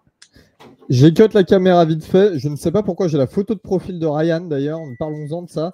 T'es fait hacker, frère. Parce que je suis un beau gosse, tout simplement. Ouais, faut croire. En tout cas, Paco nous a offert son 7e mois d'abonnement. Merci, Paco. Merci. C'est fantastique. Je reviens dans un instant au niveau de la caméra, il n'y a pas de souci. Fantastique, il a dit. On passe au pic suivant. Donc, le pic suivant, c'est les New England Patriots. Ryan, pareil, encore, il y a quelques postes vraiment à combler du côté de la Nouvelle-Angleterre. On ne pensait pas que ça serait aussi difficile pour eux. Bah écoute, moi j'en avais ciblé 3. J'avais surtout 3 postes ciblés chez les Pats. Et là, pour le coup, je suis allé demander l'avis un petit peu aux mecs qui suivent les Pats un petit peu plus que moi, parce que le premier truc que je me suis dit, c'est d'aller leur chercher un corner pour combler un petit peu le départ de JC Jackson. Mais il me semblait que sur la première draft, en fait, on leur avait déjà pris un corner, et en fait, il se trouvait que c'était le même corner. J'avais pas envie de faire trop de Reddit. Donc, il me restait wide receiver et linebacker. Et je t'avoue que j'ai choisi Nakobe Dean de Georgia. Pour moi, c'est un profil que je pense Bill Belichick saura utiliser parfaitement. Nakobe Dean, on est sur un truc qui est globalement trop fort. Il sait tout faire. Tu lui demandes de couvrir, il sait le faire. Tu lui demandes d'être là contre la course, il sait le faire. Tu lui demandes de rusher le quarterback, il sait le faire. Et je lui donnerai un petit peu ce rôle d'hybride que pouvait avoir un mec comme Donta Hightower, qui est actuellement plus sous contrat chez les Pats. Wide receiver, je vais vous dire pourquoi j'en ai pas pris, même si ça va en faire pleurer certains. C'est que, encore une fois, on est sur une classe qui est tellement deep. Elle est tellement deep. Vous avez tellement de profils de receveurs qui seront encore là au 2e tour, au 3e, au 4e. Il y a des styles dans tous les sens. Il y a des joueurs qui vont pouvoir produire, et ça à tous les tours. Alors qu'un prospect comme Nakobe Dean, il sera plus là au 2e tour. Il sera plus là au 3e tour. Ça sera des projets. Là, on est vraiment sur un joueur qui est poli et qui sera immédiatement utile à cette défense hybride qui est mise en place aux Patriots. Alors, je sais que le choix peut ne pas faire rêver, mais moi, personnellement, Nakobe Dean, je le prends tous les jours aux Pats. Et c'est toi qui nous fais rêver, Ryan, quand tu joues sur les terrains, à Géo André les dimanches face à des équipes obscures. D'ailleurs, aujourd'hui, Auxerre, ils ont kiffé. Je crois que c'est sur le premier blitz, ça doit être le 2e jeu du match. Ryan, il a feinté le blitz, je te jure, le centre, il a twerké. le centre, il a fait ça. Il a vu Ryan arriver en gap A, le centre a twerké, c'était magnifique. Oui. Ok. Pick numéro 22, les Green Bay Packers, donc la franchise favorite de Valentin. Valentin qui fait partie, on fait quand même de la pub, d'un podcast, Les Têtes de Fromage, avec notamment Packers France et d'autres fans des Packers, dispo sur toutes les applis d'écoute. Val, qui vas-tu chercher pour les Packers qui, vous aussi, vous avez 2 choix cette année? Ouais, écoute, need numéro 1 de cette draft, c'est le poste de receveur. J'ai les 3 meilleurs receveurs qui sont partis. Et je vais quand même rester sur un receveur. Je vais partir sur David Bell de Purdue. Pourquoi je pars sur David Bell? Je vais juste reprendre mon scouting. On a fait combien de temps avant le combine, Ryan? 1 mois et demi, 2 mois? Ouais, ça doit être ça. Allez, un bon mois minimum. Un bon mois minimum. Ouais, les receveurs, on l'a fait assez tôt, c'est vrai. Qu'est-ce que j'ai marqué en point faible? Vitesse sur tracés verticaux, point d'interrogation. Au combat, il a pas bien couru. Ah, mec, il est nul, il est 3e tour. Alors que c'était le 4e meilleur receveur de cette classe depuis le début de saison. Donc, allez vous faire foutre. Respire, mon ref. Ouais. Est-ce que je peux dire 3 mots pour aller dans ton sens? Vas-y, je t'en prie. Ah, mais non, vas-y, il va hate le combine encore, là. Fuck le combine. Oh là là. Non, c'est pas du tout. Mais encore une fois, il faut juste bien servir des données qu'on nous donne au combine. Tu vois, moi, j'avais un point d'interrogation sur la vitesse de David Bell. Ça me l'a confirmé sur le combine. C'est pas pour ça que sa technique elle est devenue dégueulasse. C'est pas pour ça que sa réalisée est devenue dégueulasse. C'est pas pour ça que sa séparation Je est veux devenue bien. dégueulasse, c'est pas pour ça que ses mains sont devenues dégueulasses. Dans ce sens-là, je veux Donc bien. moi, Quand c'est. personnellement, Allez, oui, bon, il faut savoir, frère. Moi, Allez, c'est bon. voilà, je reste sur mon idée de base. Au début, même pour vous dire, j'avais pas pris, lui, j'avais pris Watson. Mais en fait, non, faut juste rester sensé. On est, comme je vous l'avais dit, sur un fluide. Euh, on est sur un terrain de football. Le mec, depuis le début de l'année, j'ai 4e de mon board en tant que receveur. C'est pas un putain de combine qui va me changer ça. Alors que le mec, il casse des têtes sur des tracés verticaux, même s'il manque un petit peu de vitesse. Pour ce que je rappelle, pour les fans des Green Bay Packers, et maintenant pour les Riders, Davante Adams, c'est pas le mec qui court le plus vite, hein. Par contre, c'est le mec qui a la meilleure release de NFL. C'est le mec qui a des très bons tracés. Donc, si je me dis que déjà, techniquement, j'ai le 2e meilleur receveur de cette draft derrière Olave, bah déjà, je pars déjà sur un gros point parce que là, on est à un moment où en fait, on doit gagner dans les 2 ans avec Rodgers. Donc, si je prends Watson, qui peut être un profil ultra intéressant que moi j'adore, le mec n'est pas prêt techniquement, day one, pour jouer en NFL. Et je pense que le mec qui est le plus prêt et celui que j'ai toujours eu à cet endroit-là, même si je pense que peut-être 22, c'est un poil tôt, ça aurait été 28, mais je ne veux pas prendre le risque de me faire prendre un receveur avant, bah, je pars sur David Bell. Je comprends. Moi, je comprends tout à fait. D'ailleurs, fun fact que j'aime à rappeler aux gens pour remettre les choses dans le contexte et leur faire un petit peu comprendre. Vous voyez la saison monstrueuse que vient de faire Cooper Kupp cette année. Cooper Kupp est plus rapide. C'est un génie. C'est un génie. Non, mais c'est vrai. Non, mais c'est vrai, ouais. Cooper Kupp est plus rapide que David Bell de 0,3 centième de seconde. Et je pense qu'aujourd'hui, aller dire à Cooper Kupp en le regardant droit dans les yeux, tu es un mauvais receveur. Non, ça, si Deebo Samuel il est meilleur que lui parce qu'en fait c'est l'attaque des Non, des mais Rams qui fait ça et gros moi, je c'est suis même tombé pas sur un ça. message Non, mais c'est même pas le débat. Kevin, c'est même pas le débat, mais c'est juste pour dire que bien sûr David que c'est le Bell, débat, il a c'est le débat pour la plupart des receveurs lents. 0,2 Oui. centième. Mais Il comme a la plupart des gens ils se focus sur la Cooper vitesse. Kupp, il a mis le feu à toutes les défenses NFL cette année. On est d'accord. Donc Ryan, à un si je moment peux aller dans donné, ton- si je peux aller arrêtez dans ton avec les sens, 40 yards. Vraiment. Si je peux aller dans ton sens, il y a un mec qui s'appelle Antonio Brown qui a couru le 40 yards de combine en 4-6. Hein. Mais merci, encore une J'avoue. fois. Et pareil, Il allez le 4-6 voir Brown. aussi. Encore une fois, aussi fou Antonio qu'il est Brown, dans sa 4-6, je crois, tête, aussi con qu'il puisse être, allez voir Antonio Brown droit dans les yeux et dites-lui tu es un mauvais receveur. Ou même, plus globalement, tu es un mauvais joueur de foot. Allez le voir et juste dites-lui ça. Bah, au bout d'un moment, il faut arrêter. Antonio Brown, en tout cas, a peut-être oublié qu'il était joueur de foot. Ça, c'est une autre Oui, question. non, mais ça, c'est un autre problème. Mais Ça, oui. sauf qu'il y a un moment où, pendant 2-3 ans, il était meilleur receveur de la ligue. Non, mais quasiment, oui, mais oui, on est totalement d'accord. en courant en 4-6 et en brûlant n'importe quel DB. Donc vraiment, ça n'a aucun espèce d'intérêt. Si le mec a sait courir les tracés et a une release qui lui donne une séparation de 5 yards sur chaque tracé, et bah c'est pas intéressant en fait. Enfin si, c'est intéressant, mais c'est pas ton truc, t'en fous en fait qu'il court un poil moins vite que d'autres mecs. Parce que ce qu'il perd en vitesse, il te le gagne en technique. Donc en fait, il a quand même ta séparation. Voilà, Étienne Moitié. Mais j'ai envie de te soulever ta race quand tu fais tout comme ça. Avant de passer au pic suivant qui sera encore qui sera de toi, Guillaume. Juste, Valentin, si vous voulez aller voir ses projets rap sur internet, vous tapez Cyclope l'héritier, vous allez tomber sur ses projets rap où il exprime un petit peu sa haine envers Vas-y, avance. Arizona Cardinals sur numéro 23. Dire des conneries comme ça. Arizona Cardinals, Guillaume. Merci Pascal Pro. Du coup, pour les Cards, j'aurais pris effectivement George Karlaftis qui tombe en 23, Benef, parce que moi je l'ai bien plus haut que ça. Je l'ai devant un ou deux mecs qui sont déjà partis, par exemple. Surtout, enfin, non, un, on va dire, qui est déjà parti. On voit ça avec Axel de Vikings France. Ah oui, non, mais merci du coup, Axel, hein, je vais pas te mentir. Hein. Après, moi, je vais pas non plus faire la gueule que t'aies pris Kairi là, moi, au contraire, mais bon. Du coup, je prends Karlaftis. Ils ont perdu Chandler Jones. Ils ont un JJ Watt sur plus grand chose, hein, même si quand il joue, il est encore sacrément bon. Faut qu'il joue, hein, c'est un peu le problème ces dernières années.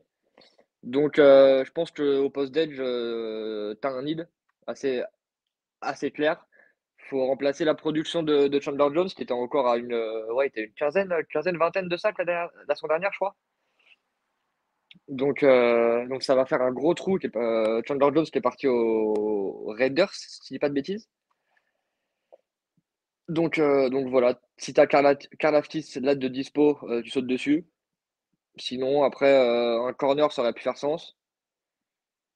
Parce qu'ils ont bien vu que le corner qu'ils ont sélectionné l'année dernière En tout cas, en outside, ça ne fonctionne pas. Donc voilà. Karlaftis. Très bien. Quelqu'un a quelque chose à redire sur ce choix Karlaftis qui est descendu quand même Non, absolument rien. On voit ce qui se passe quand on draft des joueurs de foot, c'est tout. Plus Après, que des athlètes. Après, on en a parlé pour certains joueurs, hein, mais le drop de Karlaftis, pour moi, il est incompréhensible.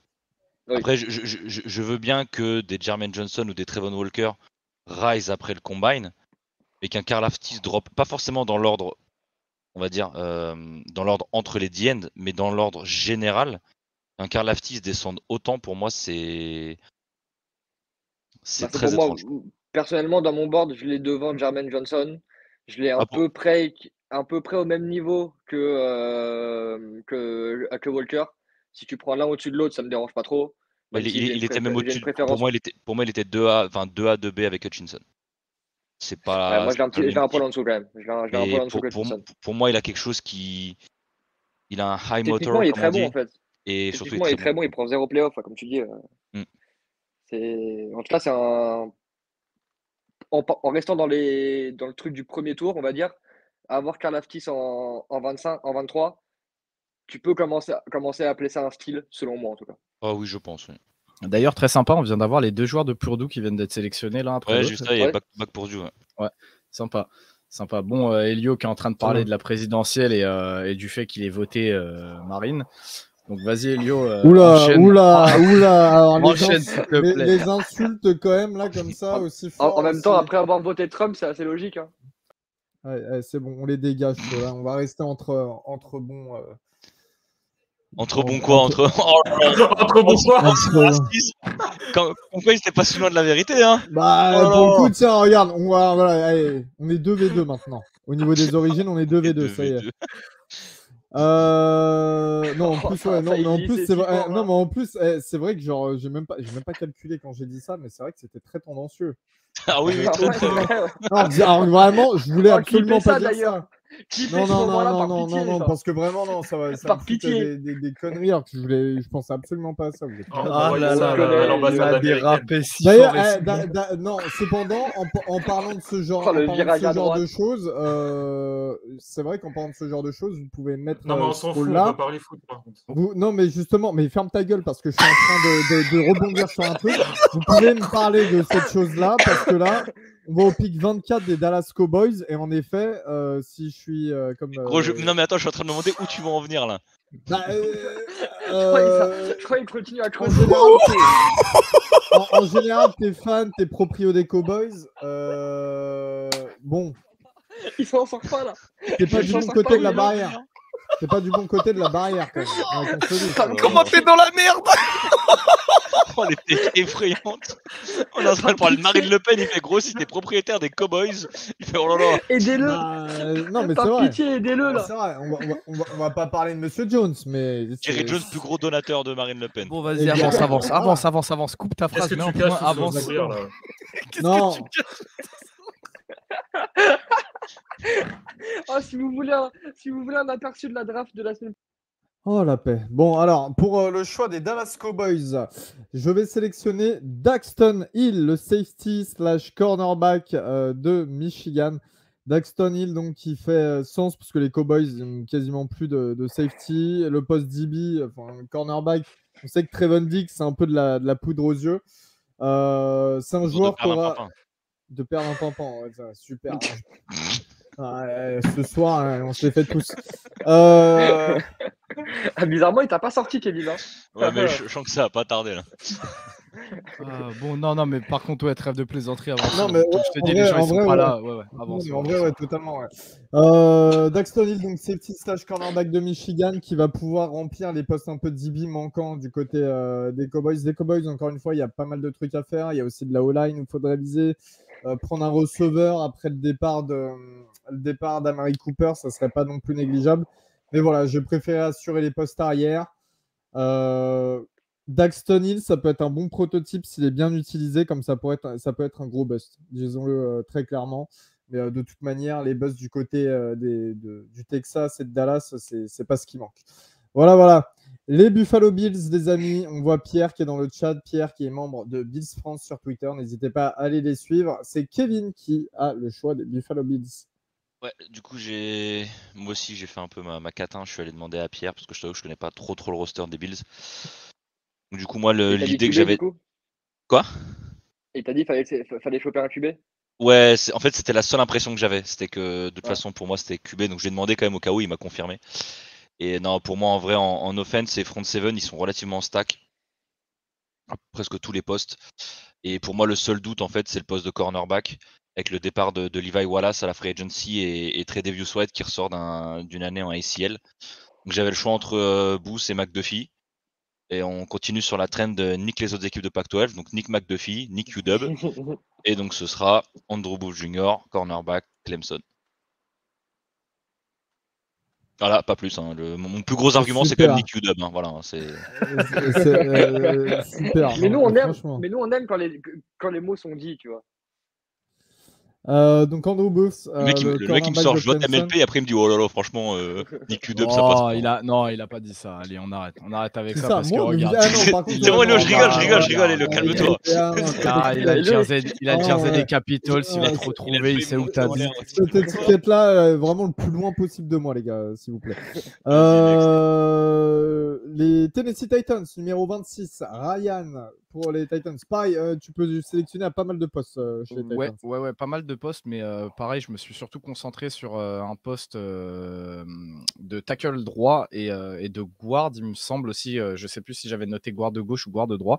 J'ai regardé mon board, encore une fois, pas fan de Trevor Penning. Moi, je vous dis, pour moi, c'est vraiment pas quelqu'un que j'irais chercher au premier tour. Là, je voyais Nicolas Petitfrère, mais effectivement, on est un petit peu haut encore, je trouve, pour Petitfrère. Et surtout, en fait, pour moi, il colle pas dans cette étiquette de power run qu'a instauré Mike Vrabel. Donc là, je regarde mon board et je vois qu'il y a toujours Zion Johnson de disponible. C'est un peu une aubaine, donc je t'avoue que j'ai pas réfléchi plus que ça et je suis parti chercher Zion Johnson avec le pick 26 pour les Tennessee Titans.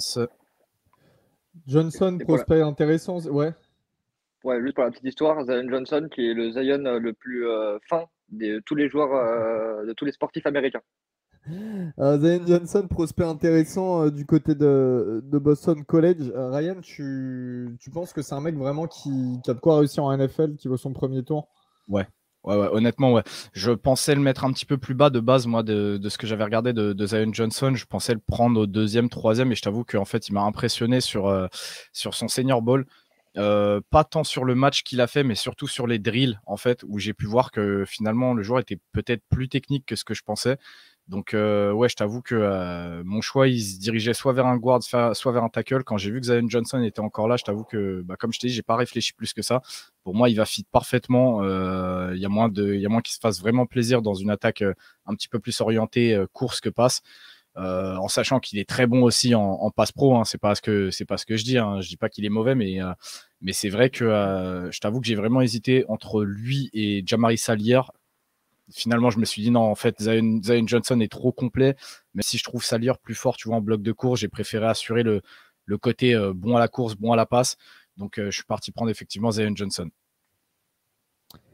Très bien, merci monsieur Ryan. Et juste une dernière question vite fait pour toi. Tu as évolué sur ton positionnement sur petit frère, Ryan?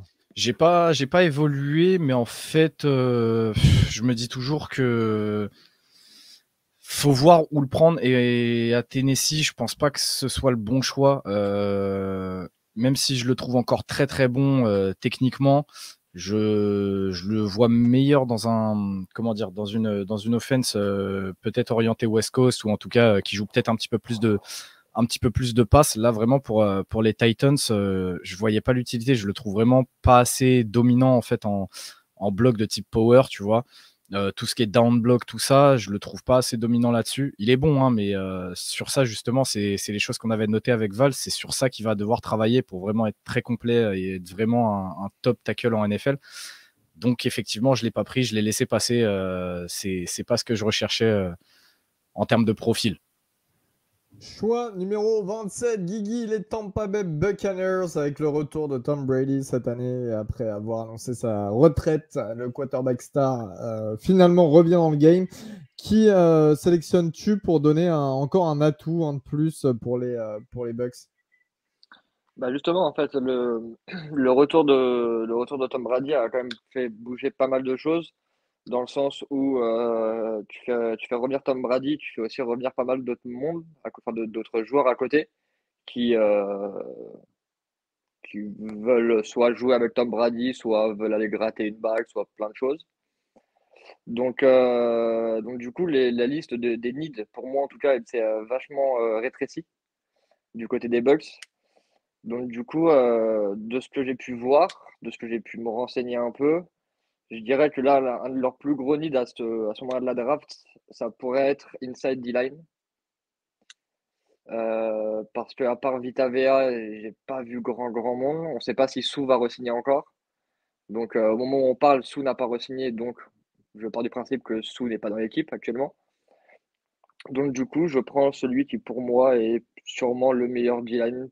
Et je parle techniquement, je parle en termes de football, je parle en termes d'envie, de high motors que tu parlais, Kevin. Et du coup, j'ai pris l'inside D-line de Georgia, évidemment, mais pas celui qu'on aurait pu penser. J'ai pris Devonte Wyatt, qui pour moi est le plus complet, le choix le plus safe, on va dire. Alors oui, un Jordan Davis, ça peut faire envie. Maintenant, si dans tous les cas, voilà ça. En gros, si dans tous les cas tu prends un inside D-line, selon moi, tu prends Jordan Davis, que si tu récupères sous.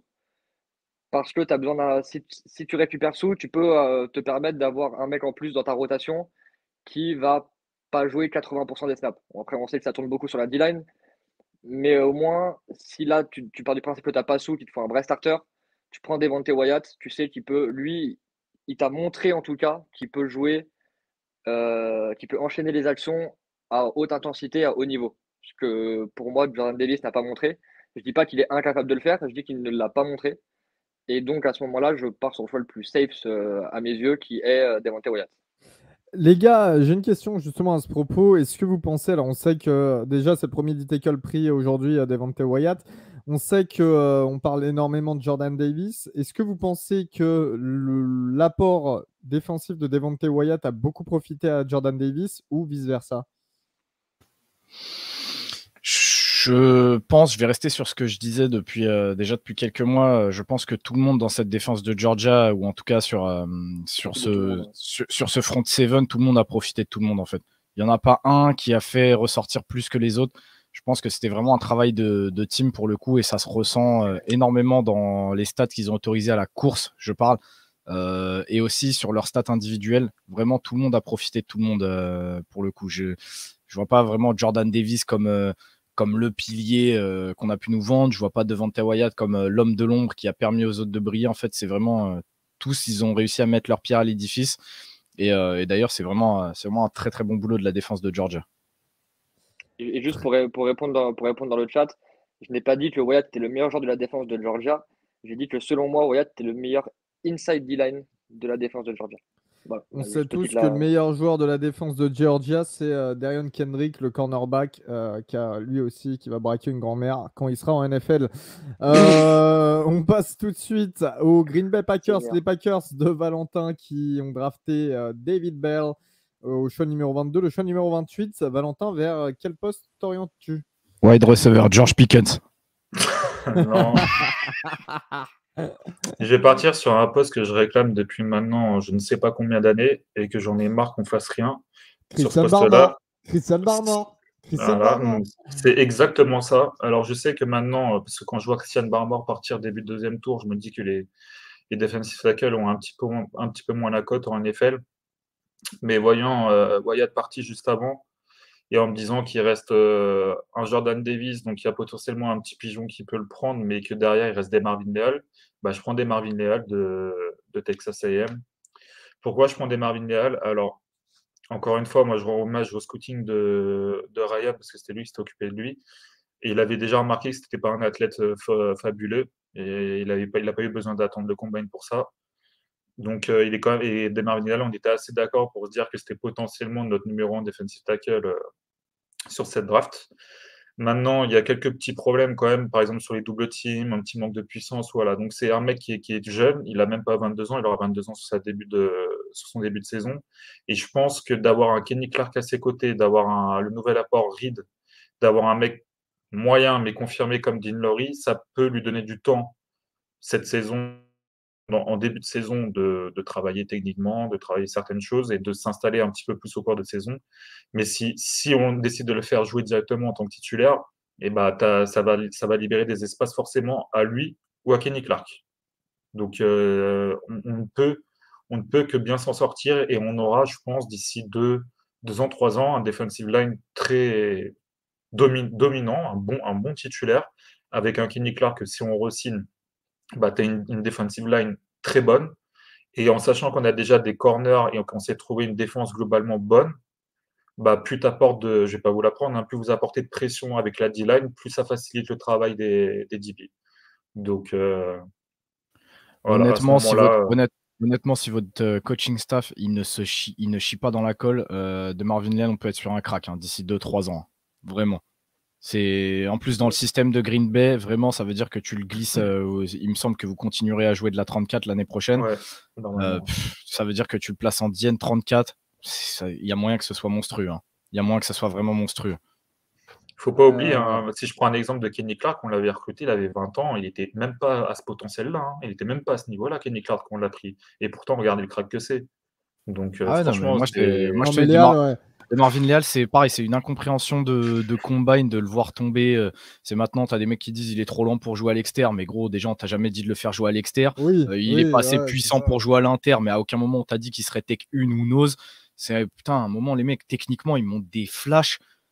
Et je parle juste de technique. Là, on parle pas de physique. Techniquement, il fait des trucs. Ce mec, ça pourrait être un crack. C'est le genre de mec, si là, il décidait de rester à la fac 1 an de plus, l'an prochain, on en parle peut-être comme d'un top 10, top 15, tellement le mec, il aurait progressé physiquement, il aurait progressé dans les stats. Moi, je vous dis, de Marvin Leal, si juste votre coaching staff, je lui demande même pas de le faire progresser, juste de ne pas se chier dans la colle, Leal, d'ici 2-3 ans, ça peut être un crack. Ça a l'air de faire l'unanimité, le choix Léal dans le chat. Bon, il y a 6 commentaires de Mavs, qui n'est pas faux. Ouais, non, mais on risque de prendre un mec qui n'a rien à voir avec tout ça et que je vais devoir mettre une grande souplesse à Robin à 6h du SBAR, quoi. Donc, qu'est-ce que je te dise?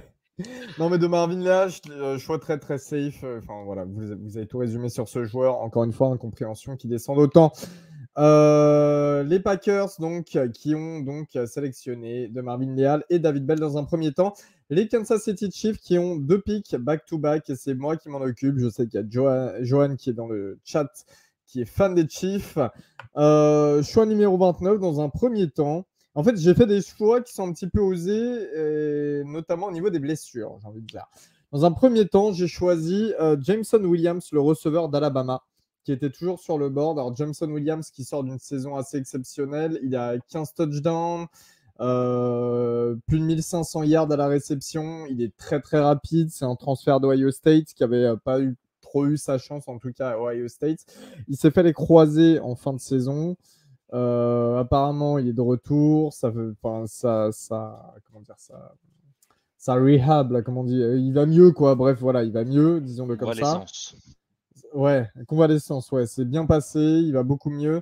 On sait que Tyreek Hill est parti pour tabasser des gosses en Floride. Donc voilà, ils ont besoin de quelqu'un pour le remplacer. Ils ont récupéré Juju Smith-Schuster, Marquez Valdez-Scantling et également Flash Gordon qui sera encore épinglé pour avoir fumé et pris de la cocaïne. Donc ça sert à rien d'y penser. Vaut mieux récupérer un bon receveur pour tes années à venir, un receveur rapide. On sait qu'ils ont signé Patrick Mahomes pour une dizaine d'années. Donc voilà, pour lui donner du jus en attaque. Et de l'autre côté, je vais aller pour le pick numéro 30 chercher de la défense. Et en défense, je me posais beaucoup de questions, notamment au poste d'edge. Et j'ai quand même été chercher pour moi celui qui était le meilleur malgré ce qui s'est passé. Alors, c'est David Ojabo, le edge de Michigan, qui, lui, s'est blessé durant les... C'était durant le combine ou durant le Pro Day? Durant son Pro Day. Ouais, durant le Pro Day, ouais, à Michigan. blessé. Ouais, sur un faux mouvement, enfin sur un changement de direction assez dur quand même. Il a été auteur de 11 sacs cette année, 5 fumbles forcés. Grosse pièce maîtresse de la défense de Michigan. C'est aussi pour cela que Aidan Hutchinson a eu de quoi faire parce que les deux côtés, les deux externes de la D-line de Michigan étaient très très forts. Ojabo de l'autre côté. Donc, On sait que c'est un petit peu pauvre. La D-line des Chiefs rassemble quand même Chris Jones, Andy Tackle et Frank Clark. De l'autre côté, il faut quelqu'un d'autre. Donc voilà, je tente le choix au Jabo. Je me rappelle qu'à l'époque, Jeffrey Simons de Mississippi State a été drafté alors qu'il s'était fait une sale blessure. Il avait été drafté au premier tour par les Titans et finalement ça a bien fonctionné. On voit que maintenant il est très à l'aise à son poste et que c'est un top joueur. Donc voilà, pourquoi pas tenter le coup avec Ojabo pour les Chiefs. Surtout que tu gardes une année, je sais pas si tu l'as précisé, je n'ai pas trop écouté, mais surtout que tu gardes une année en plus avec, vu qu'il est premier tour. Donc c'est quand même assez intéressant d'aller chercher. Ouais, t'as la 5e année en option. Ouais, ouais totalement. Ouais. Et puis, Johan, je vais lire ton commentaire. Ouais, j'ai rien contre le joueur. Au contraire, on a besoin d'un edge de suite pour la concurrence au poste de suite pour que les deux Popol se bougent de cul. Après, encore une fois, le problème, c'est que on est en fin de premier tour. Tu peux prendre des edges, mais pour moi, c'est celui quand même qui a le meilleur avenir de tous. Donc rien à foutre. Ojabo maintenant, quoi. Voilà, c'est un choix, c'est tenté. Je pense pas que c'est un choix qui est couillu, surtout quand tu vois l'upside possible avec David Ojabo, quoi. Après, le problème, Johan, c'est que si tu as besoin vraiment d'un edge dispo tout de suite qui se rapproche d'un David Ojabo, on va se glisser sur un mec comme Boy Maffé, mais toi, t'es pas fan du tout. Ou sinon Nick Bonito, mais Nick Bonito, ça va aussi te demander un petit peu de travail pour le développer. Donc là, actuellement, en fait, tu trouveras peut-être pas meilleur qu'un Ojabo. Maintenant, voilà, Ojabo, c'est le prendre. Tu sais qu'il jouera pas de sa première année, quoi. Tout à fait. Et voilà. Et Joanne, j'espère que pour le coup, tu nous sortiras une bonne bouteille de Bourgogne pour fêter ça, pour fêter les 2 pics des Chiefs. Tout de suite, on s'oriente vers l'avant-dernier choix qui n'est autre que finaliste du Super Bowl, les Cincinnati Bengals, finaliste surprise cette année. Kevin, qu'a-t-il manqué lors de ce Super Bowl pour les Bengals? De toute façon, on sait très bien que le choix l'année dernière, ça s'orientait soit un tackle, soit un receveur. Ils ont pris le receveur, enfin ils ont pris le playmaker avec Ja'Marr Chase. On a vu le succès qu'ils ont eu avec. Maintenant, il est l'heure de se diriger vers un tackle. Et Ryan n'a pas voulu prendre Nicolas Petit-Frère. Donc on va prendre le joueur de cette draft préféré de Hayam. Et on va aller chercher Petit Frère, le haut tackle de Columbus, de Ohio State. Et s'ils font vraiment ce pic en vrai, mon pote, la O-line des Bengals, elle est transfigurée en un an. Ouh, ça va pas être drôle. Va falloir aller chercher l'ami Joe. Tu fais quoi? Tu fais passer Jonah Williams à droite, du coup, c'est ça? Et on s'en bat les couilles. Il y a Lael Collins à droite. Ton joueur, tu le mets où tu veux. J'en ai rien à foutre. Ou alors tu fais passer Lael Collins en garde droit. Il va chicoter des mères de la même manière. Ouais, la ligne va être incroyable, extraordinaire. Lael Collins, la moitié du temps, il est en prison. L'autre moitié, il est blessé. Donc, à un moment, ouais, mais quand il est là, il te tarte ta grande gueule. Mais là, c'est vrai que l'avantage de Lael Collins, c'est qu'il peut jouer inside aussi, je pense. Et après, ce sera peut-être pas Petit Frère, mais de toute façon, tu peux être sûr que ce sera le meilleur O-line sur le board. Parce que Burrow, c'est quand même le deuxième QB le plus saqué cette saison. On a vu à quoi s'est joué le Super Bowl. Et notamment sur un play de la O-line, entre guillemets, ou sur un non-play de la O-line. Donc très honnêtement, je vois pas à quel moment le front office des Bengals peuvent prendre autre chose qu'un O-line en 31. Si ce n'est même trade-up un peu plus, si jamais ils ont envie. Très bien, merci Kev. On va avoir Joe Burrow et Ja'Marr Chase avec une bague, putain. Le pick numéro 32, le dernier pick donc, de cette mock draft numéro 2 2022. Les Detroit Lions qui ont sélectionné Kevin Thibodeau au premier tour, Valentin. Pour conclure cette draft, dernier appel de Goodell. Il est 6h12 bar, t'as déjà tarté au moins 3 fois Robin. Qu'est-ce que tu fais comme choix? Je vais prendre un safety, le deuxième meilleur safety pour moi de cette QV, derrière Kyle Hamilton, et je vais prendre Jaquan Brisker de Penn State. Fuck Penn State, big shout out to Grace, ça bouge pas. Fuck Penn State, bruv. Et du coup, pourquoi je prends un safety et pourquoi pas un QB ou une autre position? Parce que déjà, ils ont le pick 34, donc c'est 2 picks après. Donc si tu veux un QB, et en sachant que dans notre mock, t'as Itress, Samuel, Belezap, Carson Strong, Reader, tu peux attendre. Pourquoi pas aller chercher un Carson Strong de choix après, ça ne me choquerait pas trop. Tu cites un nom derrière l'ami. C'est quoi déjà son nom? Jared Goff. Jared Goff. Jared Goff. Jared, first pick overall, Goff, quand même. Ouais. Il y a une grosse fraude, mais bon, c'est pas grave. Ça arrive. T'en fous, il a pris son chèque. Du coup, j'ai regardé un petit peu le roster au niveau des safety des Lions, il y avait juste personne. Donc, j'ai voulu apporter une double menace qui est assez bon contre la course, enfin qui est très bon contre la course, très bon contre la passe, mais qui a des petits problèmes, voilà, pour être un peu playmaker, genre sur les inters et tout. Mais je pense que c'est quelqu'un de complet qui peut start day one et avoir un véritable impact avec Thibodeau. Donc, ça ferait une grosse menace sur la D-line, une belle menace dans le backfield. Donc pourquoi pas, et puis sur le deuxième tour, pourquoi pas essayer de trade down pour choper un QB et un receveur ou quelque chose d'autre qui intéresse les Lions.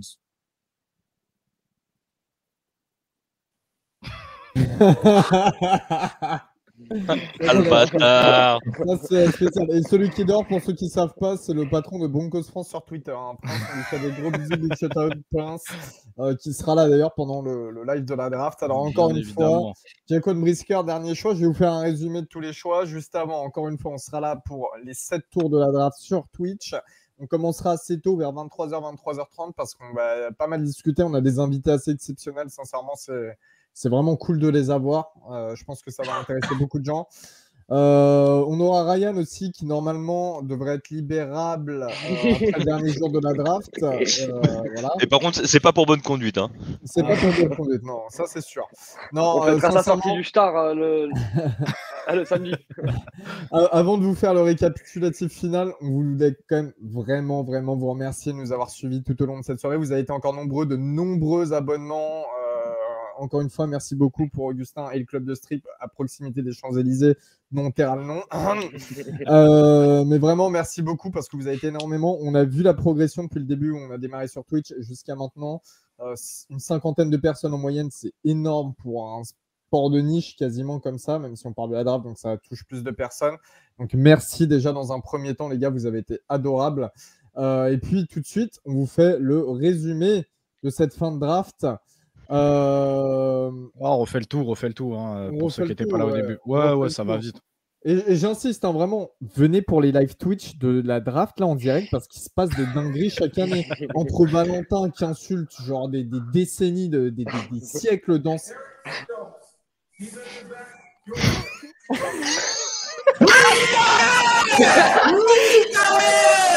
qu'est-ce que tu prends? Qu'est-ce que tu prends à distance?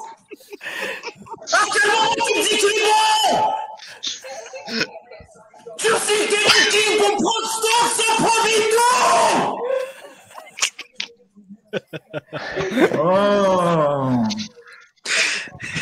Bon bah voilà.